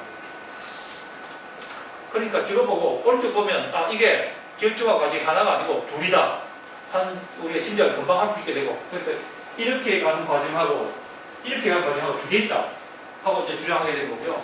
그 두 과정이 온도를 125도, 130, 130도, 145도 이렇게 온도 바꾸는데 온도 바꾸더라도 얼핏 보면 좀 비슷해 보이기도 하고 다르게 보이기도 하는데 이게 NK 스페이스에 찍어보면 다 똑같더라 하고 그 다음에 이게 첫 번째 단계, 번째 단계다 이렇게 분석을 해낼 수 있게 되고요. 이렇게 분리해놓은 다음에 두 가지를 나눠가지고 이제 결정가지고 이제 복수 피팅하고 이러다 보면은 그 다음에 중요한 파라미터가 쭉 나오기 시작합니다. 소위 결정화 과정에 관계된 중요한 상품들이 몇 개 있거든요. 재료하시던 이 결정화 곡선한 들어가면 뭐 아브라함의 상품하든지 이런 값들이 됩니다. 이 상품 값들이 나오게 되고 보시면 알지만 첫 번째, 두 번째 단계 상품 값이 상당히 다르죠. 하나가 3차 나오는데 하나는 1밖에 안 나옵니다. 그러면 이 상품 값이 1이냐 3이 하는 게 결정화 설명하는데 메커니즘이 완전히 달라버립니다. 그래서 이걸 가지고 이제 그다음부터 이야기가 나오게 되죠. 그래가지고 새로운 결정화 단계를 쭉 알아볼 수 있었다지 않죠. 그래서 실험 보이고 뭘 보이고 막 설명하고 해가지고 상당히 이야기 많이 하는데, 그래서 소위 이 물질의 결정화 단계에서 그 전에 모르고 있던 거 이해하고 하는데 상당히 도움을 준 겁니다. 제가 이거 보여드린 이유는 인식들을 하다가 우연이었죠. 내 입장에서는 우연이었지만 위상정보라는 새로운 정보를 구했기 때문에 이런 걸 우리가 확실히 강하게 주장할 수가 있었고 또 사람들이 쉽게 받아들일 수 있었고 또 새로운 정보를 또 알 수 있다. 그런 예를 말씀드리겠습니다. 또 넘어가겠습니다. 넘어가고요. 다른 예를 좀 말씀드리겠습니다. 이거는 딴 예 말씀드리겠습니다. 그 다음에 요거 하나 좀 말씀을 드리겠습니다. 오늘 실험하실 때 엘리프토메타가 아까 제가 말씀드린 대로 평강 상태를 가지고 반사를 시켜가지고 평강 상태 변화를 보고 거기서 위상정보, 증폭정보를 가지고 같은 구조를 알고 보고 이렇게 한다고 말씀드렸죠. 그런데 그 중에서 다층 방막 흡계 프로파일을 하는 데는 엘리프토메타 말고 반사율만 가지고 상당 부분 할 수가 있습니다. 반사율 재버리면 엘리프토메타 차이가 뭐냐면 위상정보는 없이 진폭정보고 대정보만 나오죠. 그럼 진폭정보고 대정보만 가지고 다층 방어 크기 프로파일을 할 수가 있는데 엘리프토메타하고 할 때 차이는 뭐가 있냐면은 엘리프토메타는 위상정보가 들어가면은 아주 얇은 방망이도 정확하게 알 수 있는 데 비해서 진폭 세계정보만 가지고는 방망이 얇아버리면 얇은 방망이에 대해서는 무리게 됩니다. 쉽게 예를 말씀드리면 어떤 기층 위에 막을 코팅하는데 막의 툭이 아주 얇아버리면 막이 있는지 없는지 이 세계막하고는 모른다는 얘기죠.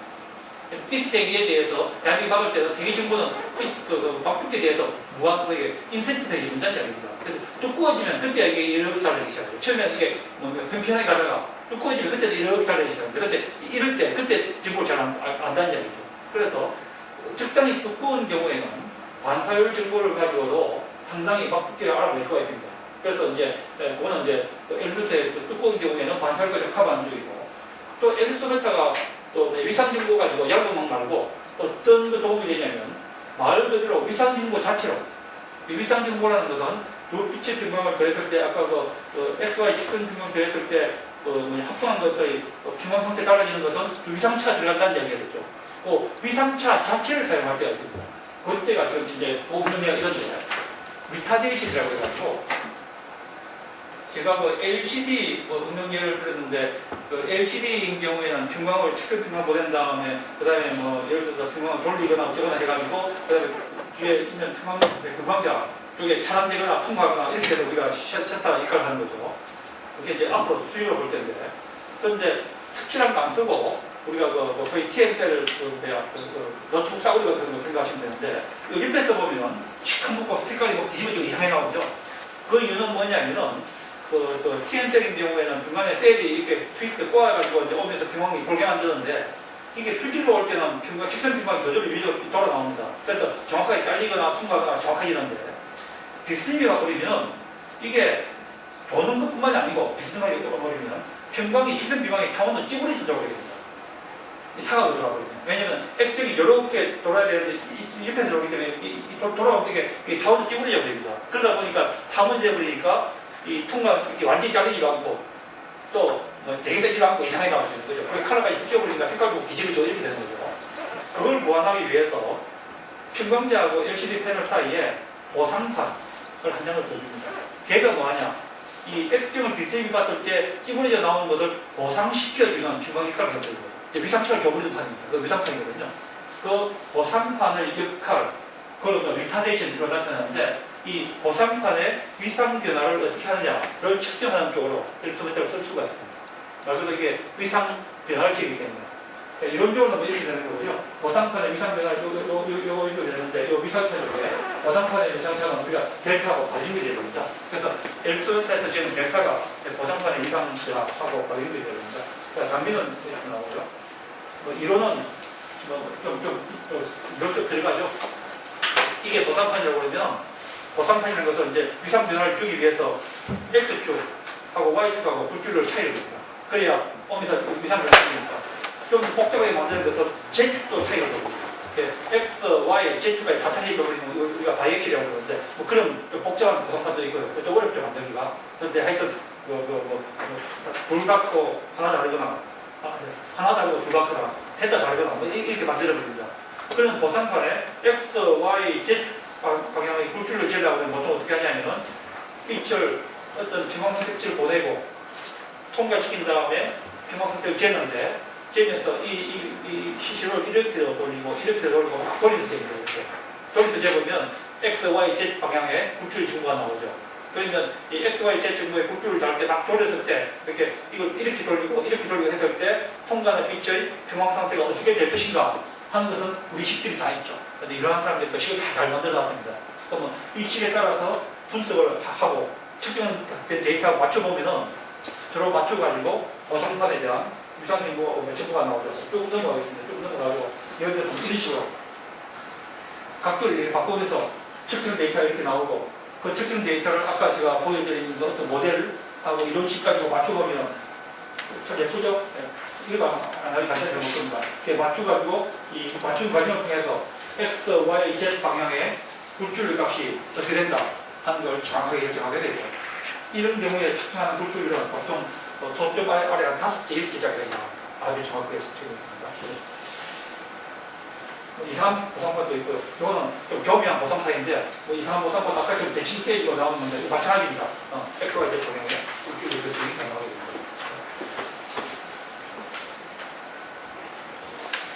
설명하겠습니다. 바이오학에도 되게 엘소메타 바이오학에 운영하는데요. 생체가 운영하는데, 마지막으로 엘소메타를 사용하는 연구 분야 간단히 말씀드리고 마무리하도록 하겠습니다. 그룹을 한 6개가 넣었는데요. 첫째 한 가지 그룹은 이 NK, 모르는 물질의 복소 굴줄을 결정하겠죠. 두 번째는 얇은 막의 두께에 관한 것. 애를 적시하는 것은 hợp착, 이게 분자의 분자를 끓인다는 거. 디저트 탈착, 얇은 막, 산화, 부동화, 산화가 비슷하다고 생각하시면 되죠. 그럼 막 얇은 막. 세 번째는 인시도, 있는 그대로 분석하는 거. 인시도가 특히 엘리토베스가 파워풀할 때 어떤 때냐면요. 물속의 상태입니다. 사실 인시도 툴은 엘리토베스 말고 진공툴이 많이 발달되어 있죠. 진공 같으면 진공툴이 많이 발달되어 있습니다. 그런데 물속에서는 진공툴을 못 쓰죠. 여러 가지 이온이나 이런 것은 그런데 물속에서 크게 방식하죠. 그래서 전기화 하는 분들 중에 엘리토베스 쓰시는 분이 많습니다. 물론 진공을 쓰고 공기도 물론 쓰고 인시도 쓰는 걸 쓰고 그 다음에 좌측부적인 경우에 덱스 프로파일 위에서부터 쭉 가는 거 땅을 안 파보고도 밑에 지축구조가 없었고 밑에 석역 펌프체인이 없냐 알아야 된다 뭐 이렇게 생각하시면 되죠. 여기서 지진발 땅 때려가지고 사실 지진발 분석도 똑같습니다. 이런 똑같습니다. 우리 과학이랑 똑같은데 지진발 땅 때려가지고 반사에서 지진발 땅에서 하면 나가면 분석하면 밑에 지구 좌측구조 쭉 가는 거 같은 개념입니다. 또 하나가 평광 상태 자체를 분석하는 거. 그 다음에 또 하나가 크게 보면 장비에 대한 연구 분야가 있죠. 이거는 뭐냐면 엘리소메타가 표면 내지 망막을 분석 측정하는 장비인데 뭐 혹시 아시겠지만 STM이나 AFM 이런 거 들어봤을지 모르겠습니다. 바늘 가격을 쭉 한번 따라내는 방법이죠. 뭐 전기를 제거나 힘을 제거하는 거. 이 방법은 상당히 많이 쓰고 있고 잘 알려져 있습니다. STM 한 사람이 노벨상 산 바람에 더 유명해져 버렸고 그러다 보니까 연구한 사람도 많아지고 해가지고 상당히 접인이 넓어졌죠. 그래서 상당히 개발이 많이 되고 있는데 그에 비해서 스펙트로스코피 엘리소메타는 상대적으로 역사가 좀 짧습니다. 짧다 보니까 장비 자체에 대해서 상당히 연구가 많이 이루어지고 있죠. 혹시 그 얘기네요. 장비 자체에 대해서 조금 더 이제 제가 아무튼 계산하고 보니까 장비에 대한 개발을 그냥 크게 말씀드리면 첫째 한 가지는 다른 장비랑 결합해서 쓰는 쪽으로 많이 쓰고있는 거예요. 산업화 쪽인데 뭐 인라이너나 고속, 고온, 반사율, 매핑, 뭐 웨이브 핸들하고 이런 식으로 그런 식으로 많이 쓰고 있고 그래서 이미 기존에 있는 걸 응용한다고 생각하시면 됩니다. 또 하나는 좀 보다 본문적인 건데 첫째 하나가 시간 5분의 능력을 했는데 빨리 한다는 겁니다. 측정은 빨리. 스펙트로스코피의 경우에는 한 1초 안에 얘기하고 있습니다.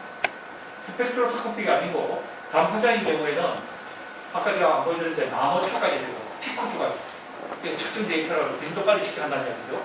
그런 능력이 하나 있고요. 그 다음 두 번째는 공간 보분의 능력을 했는데 이건 뭐냐면 보통 우리가 일터넷의 경우에 빔스팟이 보통 한 밀리미터가 됩니다. 오늘 실험하실 거 한 1에서 2mm 될 겁니다.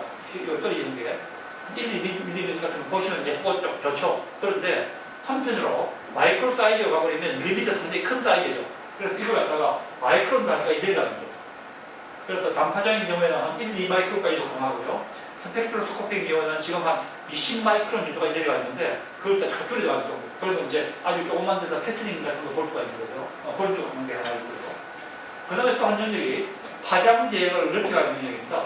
지금은 주로 가시염력 중심으로 UV, IR을 조금씩 건드리고 측정하고 있는데 이걸 적외선까지 쭉 내려가거나 그럼 적외선 하면 분자 진동 뭐 이런 거 볼 수 있는 거고 또 한쪽은 자외선 쪽으로 쭉 밀어버리거나 쭉 민다는 이야기는 190나노, 155나노, 130나노 이 진공 자외선인데 이까지 측정할 수 있도록 하는 능력 뭐 그런 게 있는 거고 네 번째는 부분 편광이라고 그러는데 이 편광 상태가 깨져 있는 경우를 측정하는 뭐 그런 얘기를 됩니다.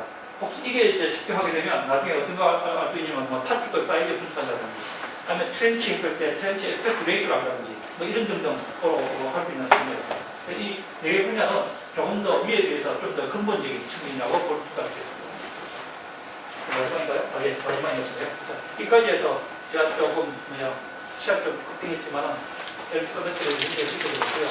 혹시 질문이 있으면 질문해 주시고 또 당장 질문 생각하시면 앞으로 오늘 남은 시간 동안에도 전화 우리 이분들한테 질문해 주시면 좋겠습니다.